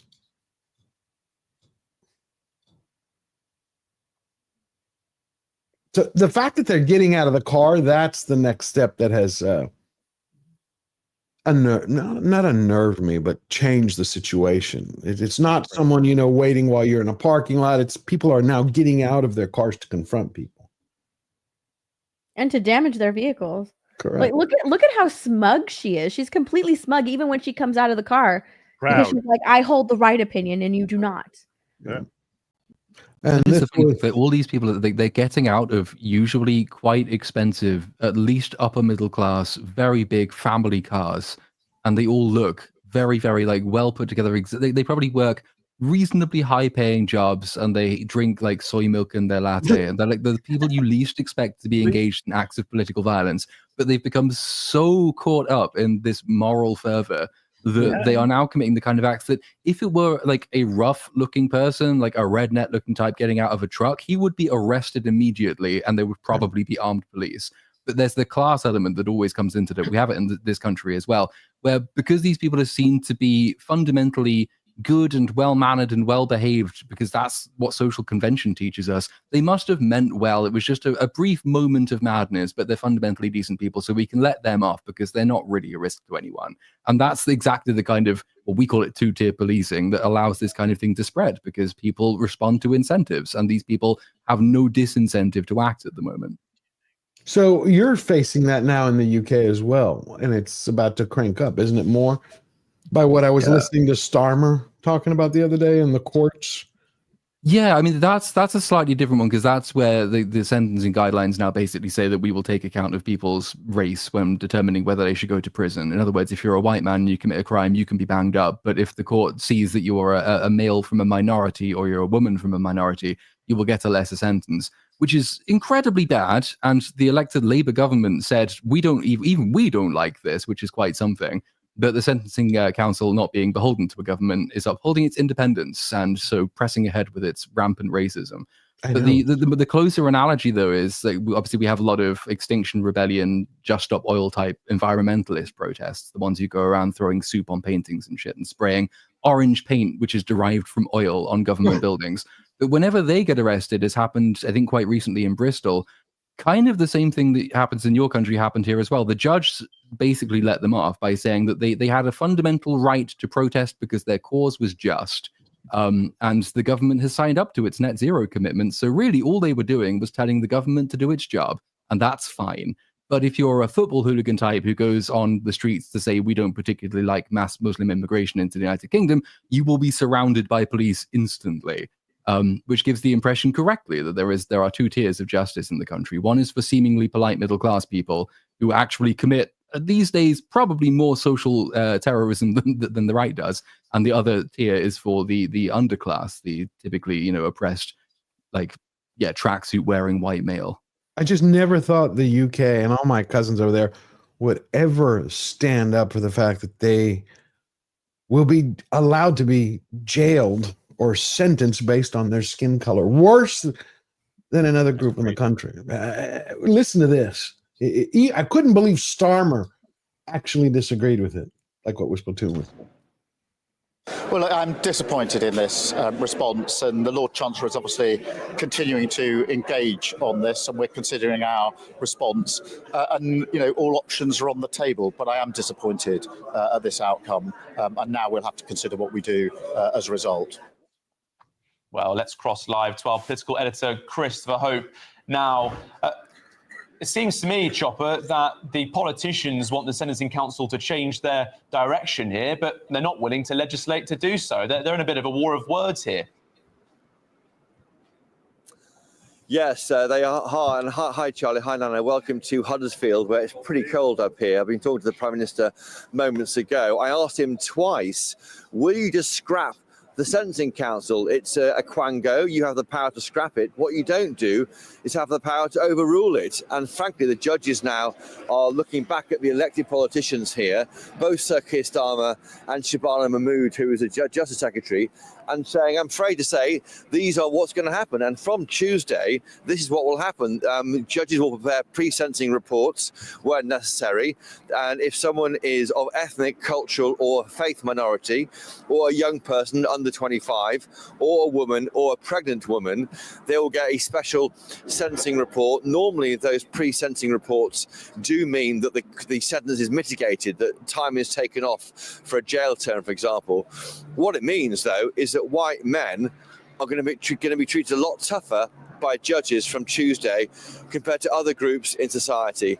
And that is unacceptable to the Prime Minister. He said in terms... Just unbelievable that this is happening in the United Kingdom. Could you imagine that happening here, Joe? Saying, your color and your status determines that you will be sentenced harsher than another minority group. that's the way all justice is supposed to work, right? I mean, that's the founding principles that's the principles that all our founding fathers had in mind, that, you know, basically justice should be decided based on what color you are, how much money you have. I think that's somewhere in the Constitution. I haven't reviewed it recently, but it's a stupid overcorrection, right? Like it's like, yeah, because back in the day, you know, yeah, black dudes and, you know, whatever got more time than most people for stupid reasons, right? Like this shit happened, right? I mean, it's like, I get it. It's uncomfortable to talk about. It's fucked up, but it happened, right? Black folks were unjustly sentenced than other people were, right? Oh, I think that's definitely true. I think that's right. True. So, but instead of just fixing the shit where everyone is judged equally, like it's supposed to be now they're trying to do this weird overcorrection where it's like, oh, but if you're white now, you'll get more time instead of someone of color, where the crime is still the fucking crime, right? So why not just get everybody the same amount of time now? There you go. That's how you fix it. That's exactly how you fix the issue.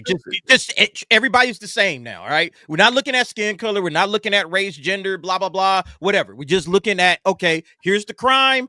Here's the list of possible, you know, sentences. Everybody's getting this, or, you know, based on how many times you went to jail. Maybe you have a previous record, whatever, you know, but everybody gets treated the same when it comes to the law. That's easy. But doing this shit, it's no different. It's no better than what they used to do to black people back in the day. It's literally no different. So what's the fucking point of this? It doesn't make any sense. Right. It's crazy. Now, Mr. Brown's Alliance sent me this clip that I'm about to share from the UK. And by the way, when this stream is done, because we're going to be ending it short, there's going to be a raid. If you want, go to Mr. Brown's Alliance. This stream will push right into his. He sent me this. It's supposed to be about parents who British police officers. Yes, British police officers turned up at a family home to arrest parents. Police arrested the parents and held them in a cell for 11 hours after they complained on WhatsApp about the teacher recruitment process at their daughter's primary school. Unbelievable. So free speech is gone. They can't even say what you think. It's like, did they say anything bad? They're like, we just agree with the recruitment process, because that's what I got from it. And they rolled up deep, man. That's like 6 cops. Yeah. And look how many behind. How many vehicles? 1, 2, 3. That's what? Well, they like doing this work because this is incredibly easy, because what they're doing is they're going after effectively a very safe, peaceful, not likely to be violent or to cause them any trouble, white middle-class family who's literally, it sounds almost too ridiculous to be true, but the entire story is that the parents complained privately in a private WhatsApp with I think a number of other parents from the school, that the school, I think it was the admissions, or like the way they had hired teachers was effectively lowering standards in the school. They were saying the teachers weren't properly doing their jobs. The reason the police were called is that the school headmaster called the police and said that being criticized in this way made them feel upset and unsafe. And so the police turned up like a dozen of them to arrest them and hold them in a cell. And then only after 11 hours were they told, well, we're letting you go. And of course, there's no charges because there's fuck all to charge you with. The point isn't to actually convict a crime. The point is to try and suppress that kind of dissent elsewhere by giving this very heavy-handed response. And do you think that people are going to take that for much longer, Platoon?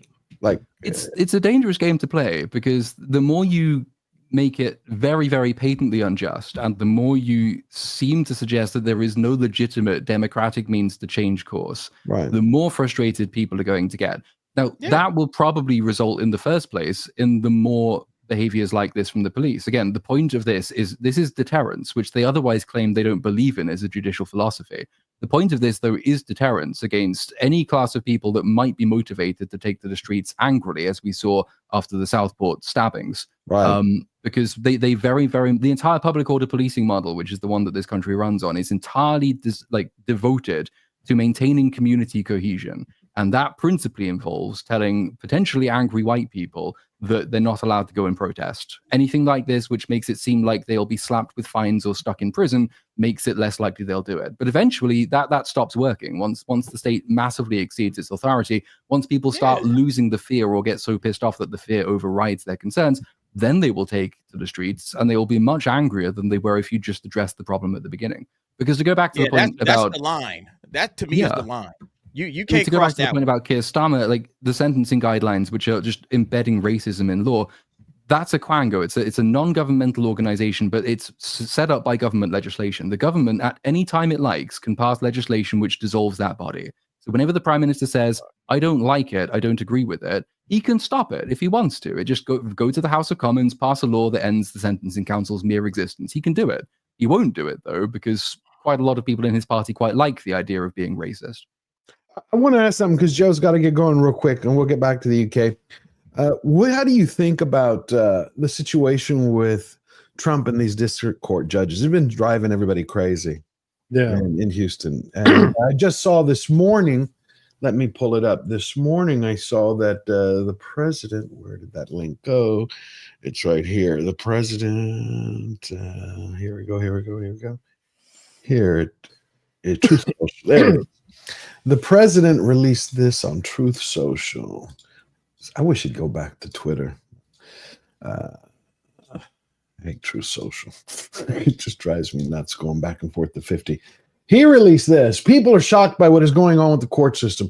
I was elected for many reasons, but a principal one was law and order, a big part of which is quickly removing a vast criminal network of individuals who came into our country through the crooked Joe Biden open borders policy.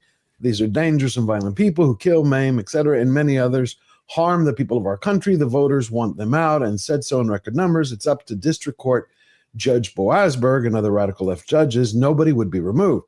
The president wouldn't be allowed to do his job, and people's lives would be devastated all throughout the country. Make America great again.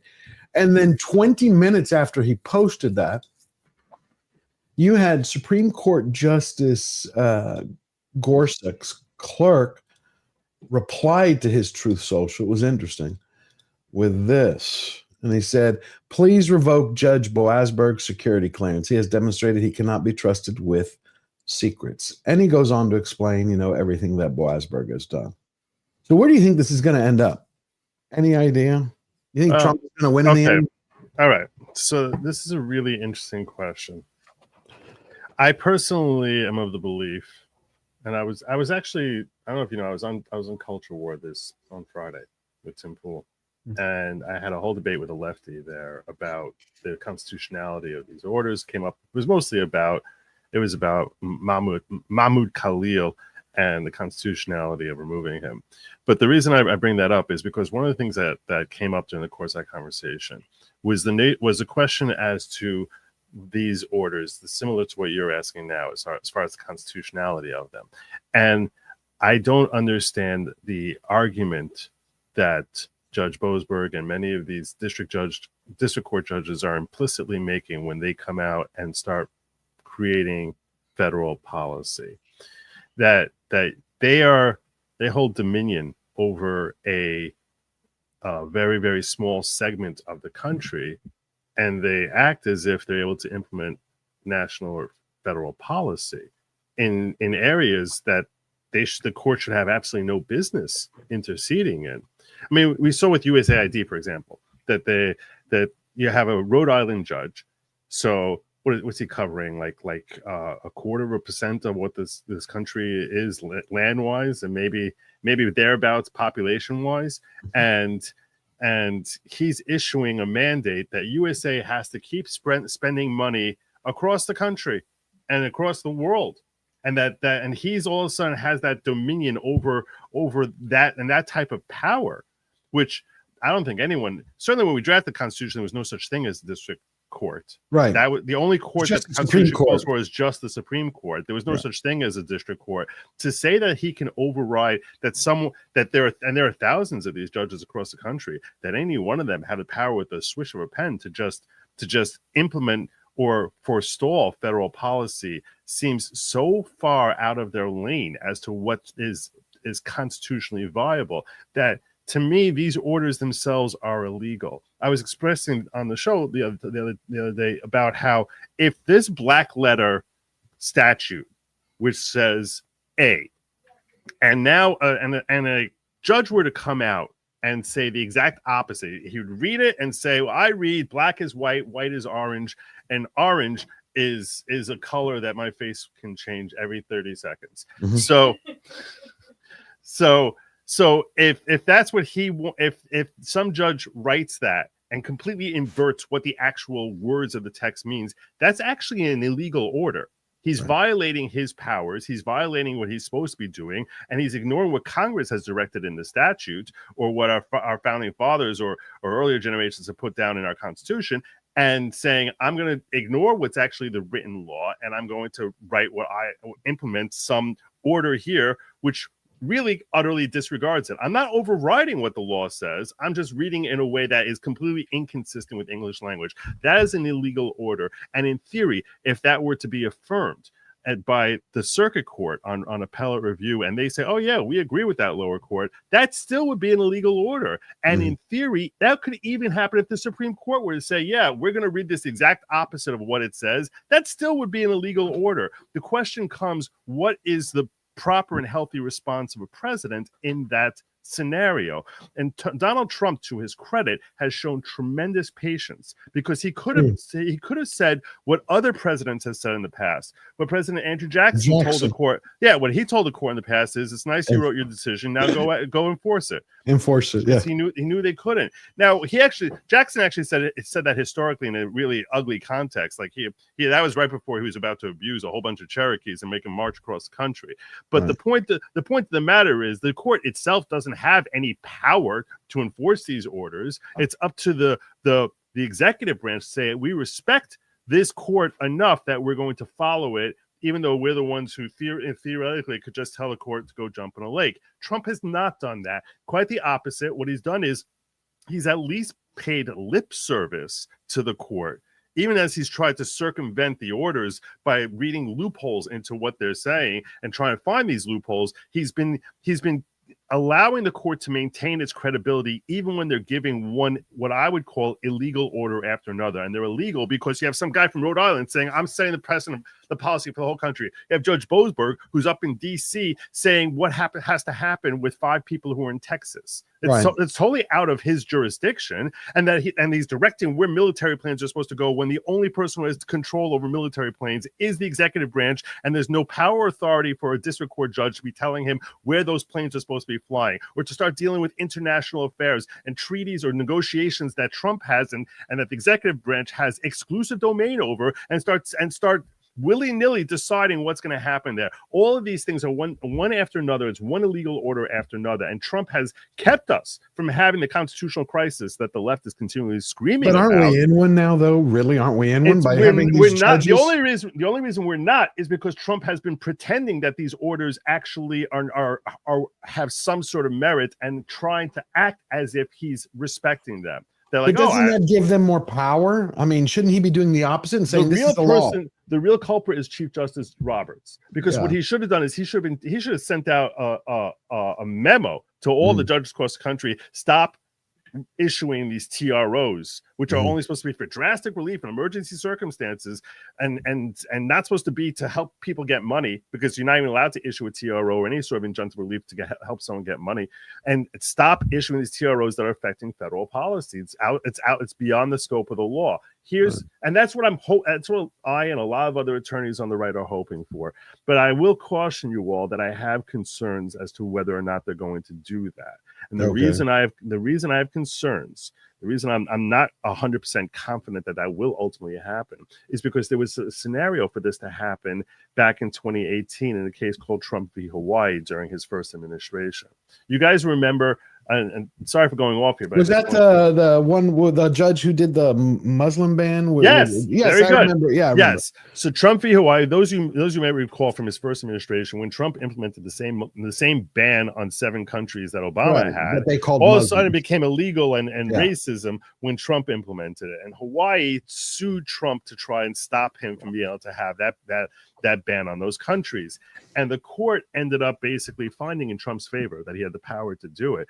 But one of the things, there was a concurrence there from Judge Clarence Thomas. And in that concurrence, Clarence Thomas wrote that he has a grave concern about the idea of a district court judge having the power to affect universal power across the country, and that their only jurisdiction is, like I've been saying for the last 10 minutes, that their only jurisdiction is to their own location. They don't have authority to write a TRO that's going to affect universal policy.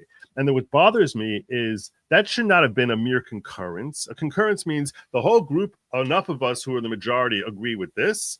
And now you have this concurring opinion from Clarence Thomas. That should have been in the majority opinion. If it were in the majority opinion, we would not have had these orders come out because it would have been crystal clear that district court judges do not have this power. And the fact that Chief Justice Roberts did not put that in and have that incorporated as part of the decision and left it open, it makes one question. Maybe he disagrees with Clarence Thomas on that. Maybe we don't have 5 justices who are going to come out and say something which seems fairly obvious if you read the Constitution, but that Clarence Thomas seems alone on an island in expressing. So that's why I'm hopeful that the court is going to have been woken up by this ridiculous scenario where no matter what executive order Trump issues, there's going to be some stupid judge they can find out there who's going to issue a universal federal TRO or injunctive relief. I'm hopeful that happens. Maybe that they see that this is just insanity at this point. But from what we've seen historically, we should be really cautious before banking on that actually coming to pass. That's my lengthy exposition. Well, I thank you for that. I'm just hoping Trump breaks through with this pretty soon, because this is. Or I saw Daryl East was saying that they're looking at a congressional remedy about. That's the next thing. That would be a way to get around this problem, and I think that they're trying to set him up. I think that this whole thing is designed to try and set him up. So they want him to do the Andrew Jackson thing.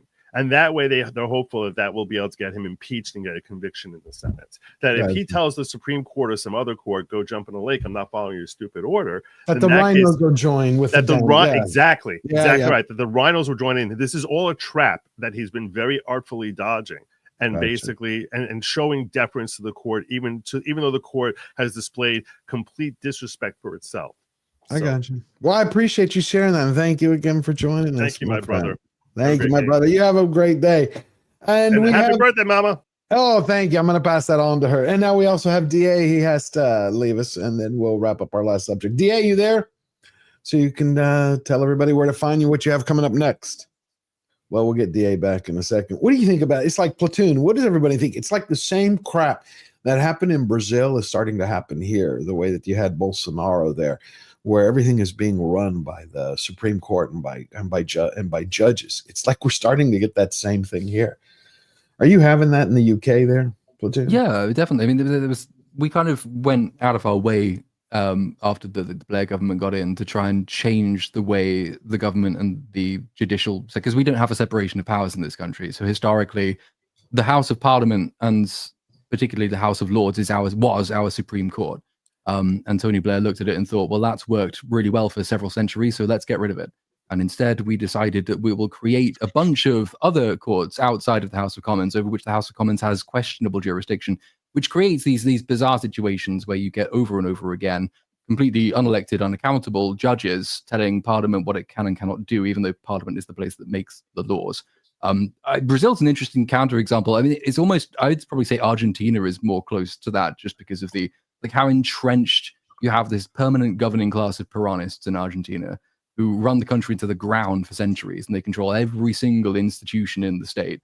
And the minute anybody comes along who tries to change anything about it, they're either undermined from within or from without, because all the unions. But now Milei has somehow cut through. He's very interesting, and I think that's the inspiration that people like Elon Musk quite clearly took, is that Milei kind of understood the only way you can get rid of such an entrenched bureaucracy is you have to move incredibly fast. You have to do so much that no one can figure out where to stop you. You're trying to make them fight across too many different fronts. But it also relies on a large number of the people, a large enough plurality of the people being sufficiently pissed off to support you through it, which Argentina got to that point after about 150 years. They're being screwed. We've got a few more years to go maybe, but as long as you move quickly enough, you can do this shit, which I think explains why Doge, for example, is doing so much, a lot of which is quite cack-handed and stuffed full of errors, and it's not very competent. But the point of it is to create this mess, so it's very hard for the judges and activist judges and the people who fund them to really properly orient themselves in defense. Gotcha. Okay. Well, we've covered a lot today. There was one last thing I really, really wanted to cover. Was anybody here like One Piece that came out on Netflix? Yeah. I loved it. I loved the first season. That's what got me hooked on the anime. I know we always jump back and forth between Hollywood and politics, but the showrunner quit a week and a half ago. Oh. Yes, that's a big problem. The showrunner of One Piece, Matt Owens. I discovered 6 months ago, because I like the showrunner a lot. So 6 months ago, there were stories popping around that Netflix executives told him for season 2, as it's in production, to scrap half the story arcs. Like, just they wanted 2 or 3 jump from A to Z. And he fought them and said no. And he went to Oda and was like, I think you agree with me. We can't cut the story arcs. And since Oda still maintains a big amount of control over the series, the showrunner won. Netflix backed off. Well, then a week ago, he turns around and says, here it is. It was on his Instagram post. The last 6 years working on live action One Piece have been a life-changing journey. A dream come true. It's also been a lot, so I'm stepping off the going merry to take a break and focus on myself and mental health. That's pretty much it. It's like, I don't know if, it seems like the Netflix executives, and this is my hypothesis, are continuing to press him, because the only time you ever hear a showrunner say, I'm leaving for my mental health, is like they're sick of the situation. What do you think? Might be a possibility? Berlin? Yeah, I don't know. It's like when you hear that in Hollywood speak, what would you take that for? When someone says they're leaving running a show for the second season, and they're like, I'm going for my mental health. Does that typically mean that they're having trouble with the studio? Yeah, or they just fell out of love with the project, or I mean, it can mean a lot of different things, to be honest with you. Okay, well, that's honest. No, really, I mean that's what happens sometimes. So I mean, it's hard to say unless I know their history with the studio and the ins and outs. I'm not implying anything, but they also themselves personally could have something that's going to come out and get in the press that could make them look bad. Like they could get ahead of that. It could be a number of things with this, unfortunately. Yeah. Okay. Well, all good answers. All good answers. I wanted to show you this last thing then. Did y'all see this Jasmine Crockett clip? Yeah, unfortunately. No. And if we continue to put people into office, and that even means some of our skinfolk who definitely are not our kinfolk, such as Byron Donalds, who are going to continue to say that, the fact that you sitting around talking about life was better under Jim Crow, is this because you don't understand history, or literally it's because you married a white woman and so you? She makes everything about skin. What Byron Donalds had said a year ago was that black families stayed together more under Jim Crow. That was his comment. But I never heard of this phrase, skin folk. Yeah, it's a term in the hood we use. We say it goes, not all skin folk is kin folk, basically, and it just means not all black people are, down with each other, which is a really stupid thing because, again, why do we have to be the monolith, right? Why do we have to be the ones that, we're just all the same no matter what? And the thing that really pisses me off about this woman, though, is not the fact that she's saying this stuff. It's the fact that, kind of like Kamala Harris, right? She when she gets around black people, she kind of blackens it up a little bit. You know what I mean? It's kind of because when she normally speaks in public, to white folks, basically, she doesn't talk like that. She only talks like that when she's around black people, right? And they could call it code switching or whatever they want to call it. But there's a difference between code switching and then being just straight up ghetto, right? And so she goes straight up ghetto whenever she gets around black media. And that's what pisses me off about her. You think so? She's purposely doing it. You think she's just got her sights on something bigger, like being the next Ocasio? Oh, she's trying to be like the black AOC at this point. Yes, she's trying to I think she knows she's a joke, but if she can make enough noise, right? And then at least her follower count goes up. At least her social media goes up, right? And I think that's what she's trying to do. Unbelievable. It's really odd when you think about it that a politician's actually doesn't give a shit about doing anything except having more followers on X. Yeah, and this whole thing about, things being better under Jim Crow, again, she picks what she wants to pick, right? I mean, it's traditionally Jim Crow sucked, but yeah, families did stay together, right? There was a black father in the black home. Right. And they stuck together. That's what Donalds was trying to say, except the way that she just seems to want to take everything not only out of context, but just We already said it. He Just wants to to take boost. everything as being a victim as opposed to focusing on the issue. Why are Black fathers choosing to leave? Like, why are there more single mothers in the Black community, and why is it more accepted in that community? Because that's really what the issue is that he was talking about. Was that is a big issue in the Black community, and I've heard a lot of, not just him, but I've heard a lot of people point that out. And it is an issue, but rather than focus on that issue, she would rather be like, oh my gosh, how can you say that it's better under Jim Crow? That's not really what he was talking about. He was talking about, families were staying together. Black fathers were present in families and handling, handling their responsibility as a father, as opposed to now. Yeah, and what she didn't mention was how, being a single mother, a Black single mother, was incentivized, right? It was incentivized in the 70s. You know what I mean? There was black men in the homes until welfare came around, and then the Black women had to kick the men out because you couldn't get welfare if there was a father in the home, right? So they would kick the men out, and then it began to break everything down. To break down. That's what you're saying. I got it. Well, we also had a little bit of news, which I keep wanting to share for the last 2 weeks. Josh Trank is coming back to direct a film. Yep, that's about the excitement I expected. Remember, you think about it. Josh Trank from Chronicles. It was his one good film, and I guess he's coming out of the doghouse slowly. It's there's been a name I haven't heard in a while. It's been announced that he's going to direct a new film, Send a Scare, starring Victoria Justice and Robbie Amell. I guess the Green Arrow dude. Wow. That's exciting. See, again, that's pretty much how everyone is excited. No one cares. Whiskey Mindset for $2. Why Who's no dumb one? enough to give that cokehead money again? I have no Oh, he was for the Fant 4 stick. Yes. That's where I've heard it. Okay. Yeah. I was gonna say, yeah. I was like, where do I know that name from? I can't not say anything with that one, even though I wasn't around Midnight's Edge at that time, but still. Plus, Ridley Scott got $100 million from a studio, and he's starting a new movie this year called The Dog Stars for Fast Track for an end of the year release. Like, how many movies does that dude make a year now? Is it Ridley Scott even doing them anymore? That's what I wonder. I don't know, man. I don't know how Ridley Scott keeps getting funding. I don't know. He doesn't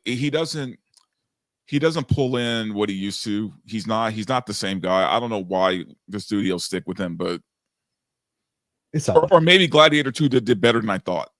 I have no idea, but they're supposedly going into pre-production for 3. You hear anything about that, Steph? About Gladiator 3? Yeah, it's supposed to be coming in. Whiskey Mindset for $2. Why no War Machine movie? They forgot about him. Pretty much. Isn't he a Skrull? Yeah, he's well. Is he still a Skrull, or like? I don't understand how any of that works. The Skrull one, and they rescued the real one, who was still paralyzed, by the way. That's the one. Yeah. I don't understand. What do you mean Skrull? Did I miss a show? It Or was in something? the Secret Wars. I didn't watch it. Or whatever you call it. You're not missing anything. Okay. What was it called? Was it that? Secret Invasion? Is that Secret Invasion? Yeah. Wait a minute.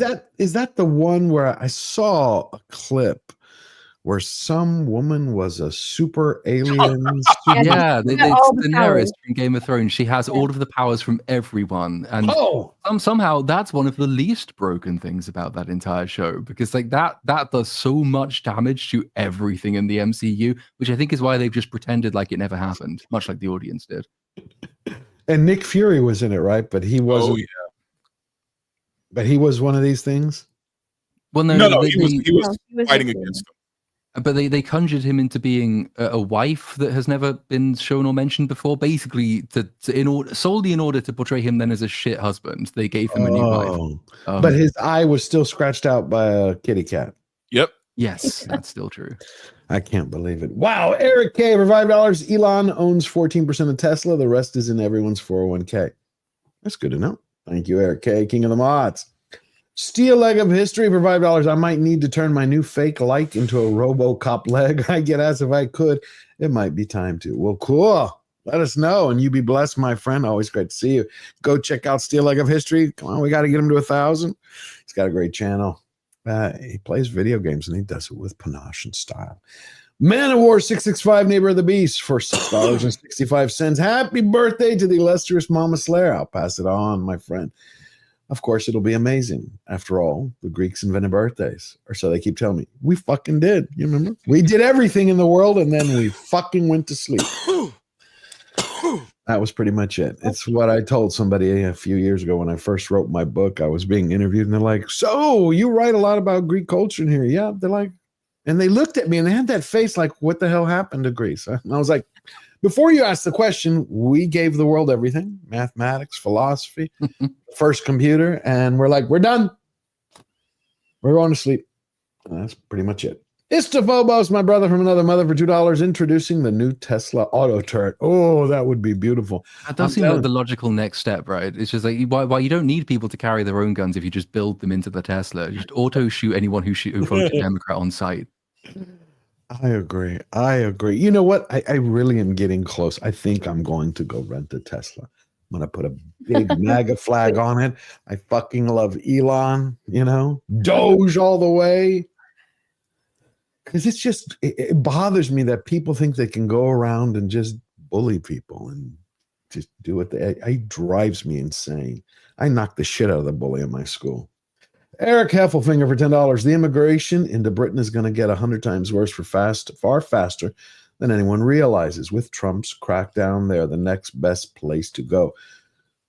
Talk about that. There's a video clip that I just got sent, which I thought was AI at first. Good version of AI. I couldn't believe it. So Platoon will have to tell us if this is real. This is a Bobby. In someone's backyard on a rocking horse. That cannot be real, right? It is. I think it is real. Is it a joke? It's about the most useful thing a police officer has done in this country for the last 15 years. So I don't really mind her doing that. Wow. It's just odd. It's just odd. And here's another clip I was sent. Hold on. Oh, no. You have to hear this one. I haven't heard it yet, so who knows? Politicians doing everything is doing. I think there is a big responsibility of the Muslim community in that, because we have tried to change the British. It is totally different now. It's nothing like Britain before. It's everybody's like doing their own thing and they want to adapt everything. So this country's own culture has disappeared. And I think this is something that needs to come back if we want to be, feeling the important. Because, if the British society changed to other countries, rules and religious expectation and everything, then you cannot expect, the Britain, politicians to be British to you. Yeah. So this is interesting. So you think Britain has been too accommodating almost? Yes, it is. And I think this multicultural, everything coming into it has made it like the society has changed to everybody's adaptations. Like everybody's doing their own thing, schools and everything, they're like having different kind of holidays. Everybody's having different kind of, their own. So she wants a return to the Britain of the past. Yeah, which is good to hear. And it's the kind of story that often gets lost as well, because there are a huge number of immigrants who moved here, not because they wanted Britain to become the country they left, but because they actually quite liked what they thought they were moving to and would quite like it to stay that way. Quite often, it's like the most persecuted religious minorities as well. And lots of those are like minor Islamic sects, like Ahmadiyya Muslims, who are massively persecuted, didn't move to England or the United Kingdom on the expectation we would recreate the culture that drove them out in the first place. Exactly. More stories like that are really good and important because it shows, all sides. It shows like the left that there are actually good, sane, sensible reasons for maintaining your own national identity. Absolutely. And it also shows some people on the right that not all immigrants are out to try and destroy your country. Some of them are actually more loyal to your idea of the country than even some of you are. So I like those stories. Those are great ones. Absolutely, 100%. Because it shows exactly these are British. These are British people who came here. These are people who came here to be British. They want the country the way it was, to love it. So it's just get rid of the bad. It's always the same thing, just bad people. Been here since the beginning of time. We'll be here till the end. It's I think those are really great stories. I didn't know what it was going to be because the person who sent them to me said, "You're going to be shot. Check it out." I was like, okay, we'll watch it together.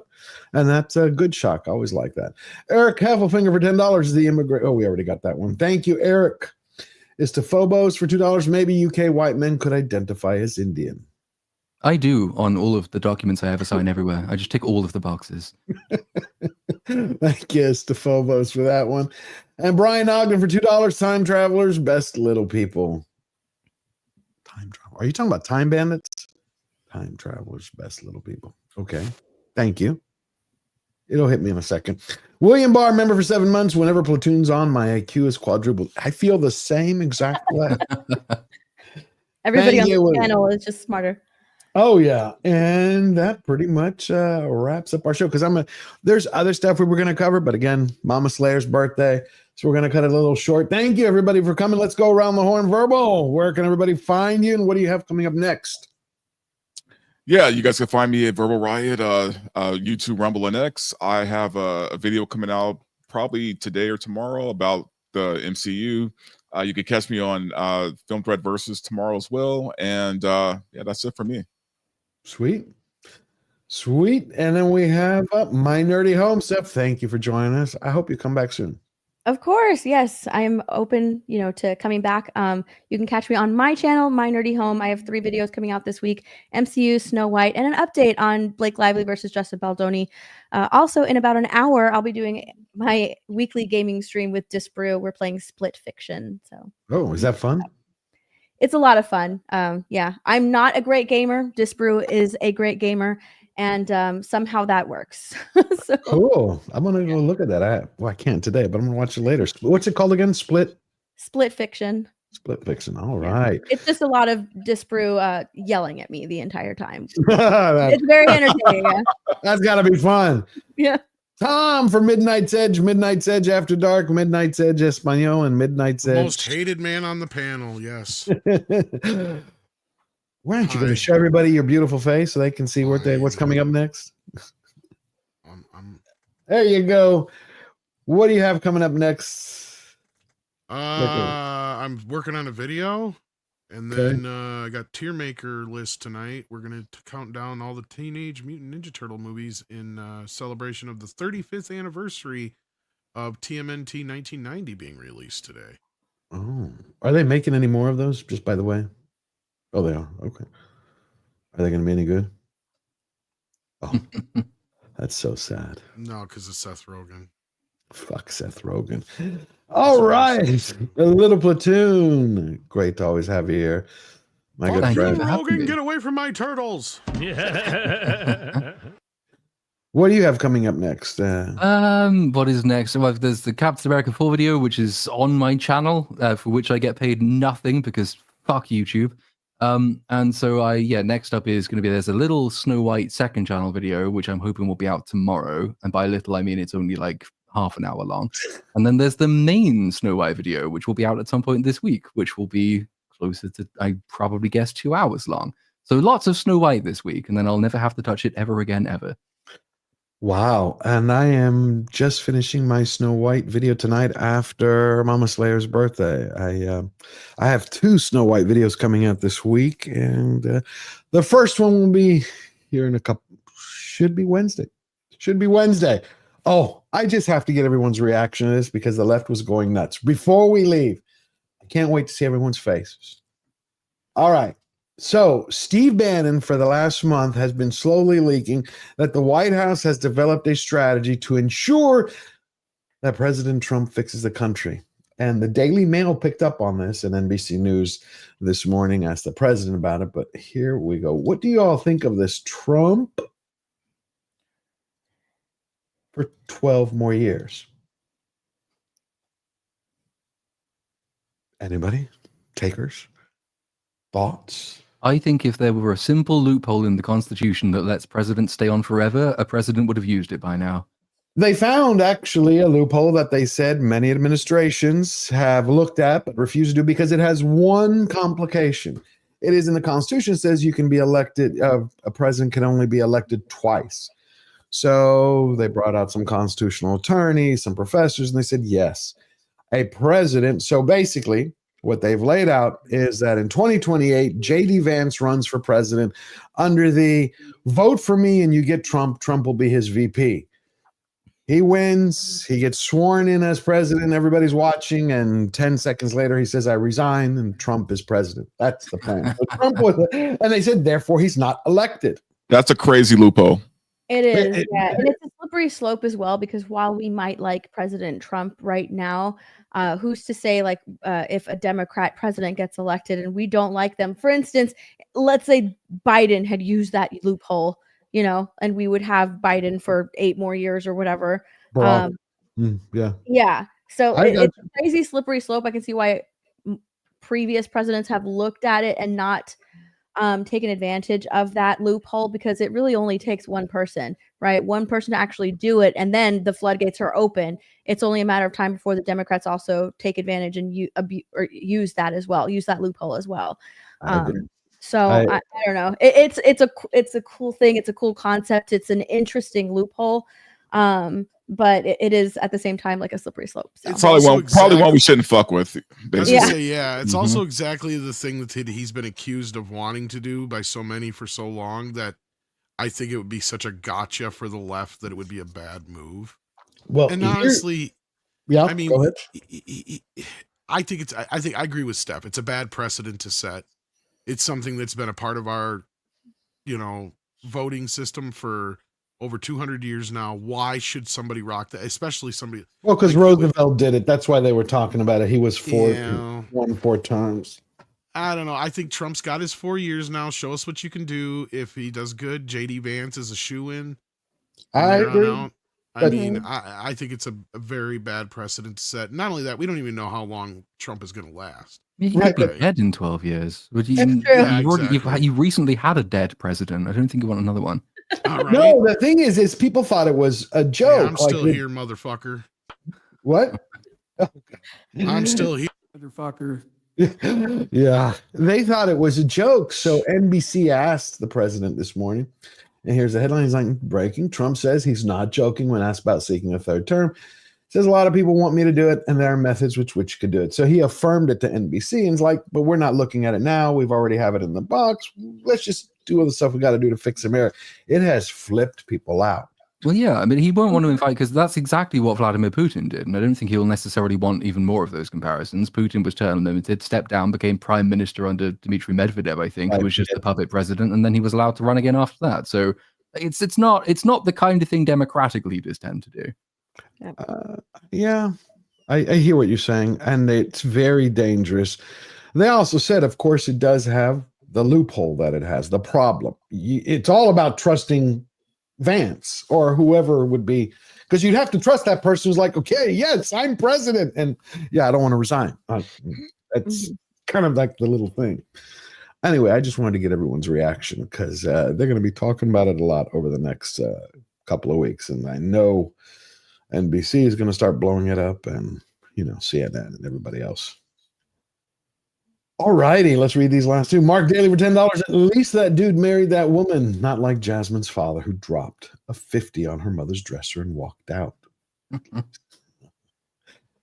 Thank you for that, Mark. You always have perfect super chats. Jason Webster for $5 Australian. Shh, hear it. That's the sound of Snow White still sucking. You know what? Yeah, I mean, Rachel Ziegler or somebody must have her tied down. Otherwise, we'd be hearing something else she has to say. Thank you for that, Jason. And we have, I think, one from Skull Eater. Love that name. Skull Eater 2016 for $20. It's only been since FDR when we saw more than 2 terms was a bad thing. See, this is something that it wasn't Stephen Miller. It was, I think, the aide. Do not quote me on this. Maybe wrong. It was either an aide. It was either Stephen Miller's aide or it was the aide to JD Vance who said, what's wrong with a president serving more than 2 terms? It should be up to the country to have a president serve as many terms as they want. Well, they get weird and tyrannical like FDR did. And he tried to basically stack the Supreme Court with the supermajority, and you fiddle around with the entire way that all of Congress worked and further empower himself. It's a check against people becoming megalomaniacal. So the country should be able to choose, absolutely, but the country ought to guard itself against electing a president who will deny them the choice in the future. Do y'all have term limits in the UK? We don't really, but then all of our political leaders and parties are exactly the same. So it doesn't really matter. It doesn't matter. All right. Norwegian Kryptonian for 59 Norwegian krona. Couldn't the Dems just push Obama if Trump finds a loot? I guess they could.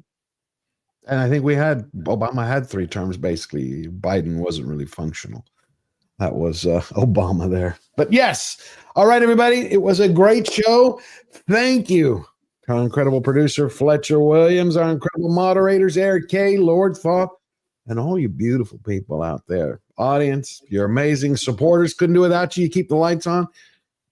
The Verbal Riot, Steph, My Nerdy Home, Tom Connors, Little Platoon, Derek, and Good Logic. It has been an amazing show. We're going to have another one next week. I wish you a blessed day. And remember, we're fighters with one unbreakable rule. We never bow down. We never bend the knee. Always forward. Love you.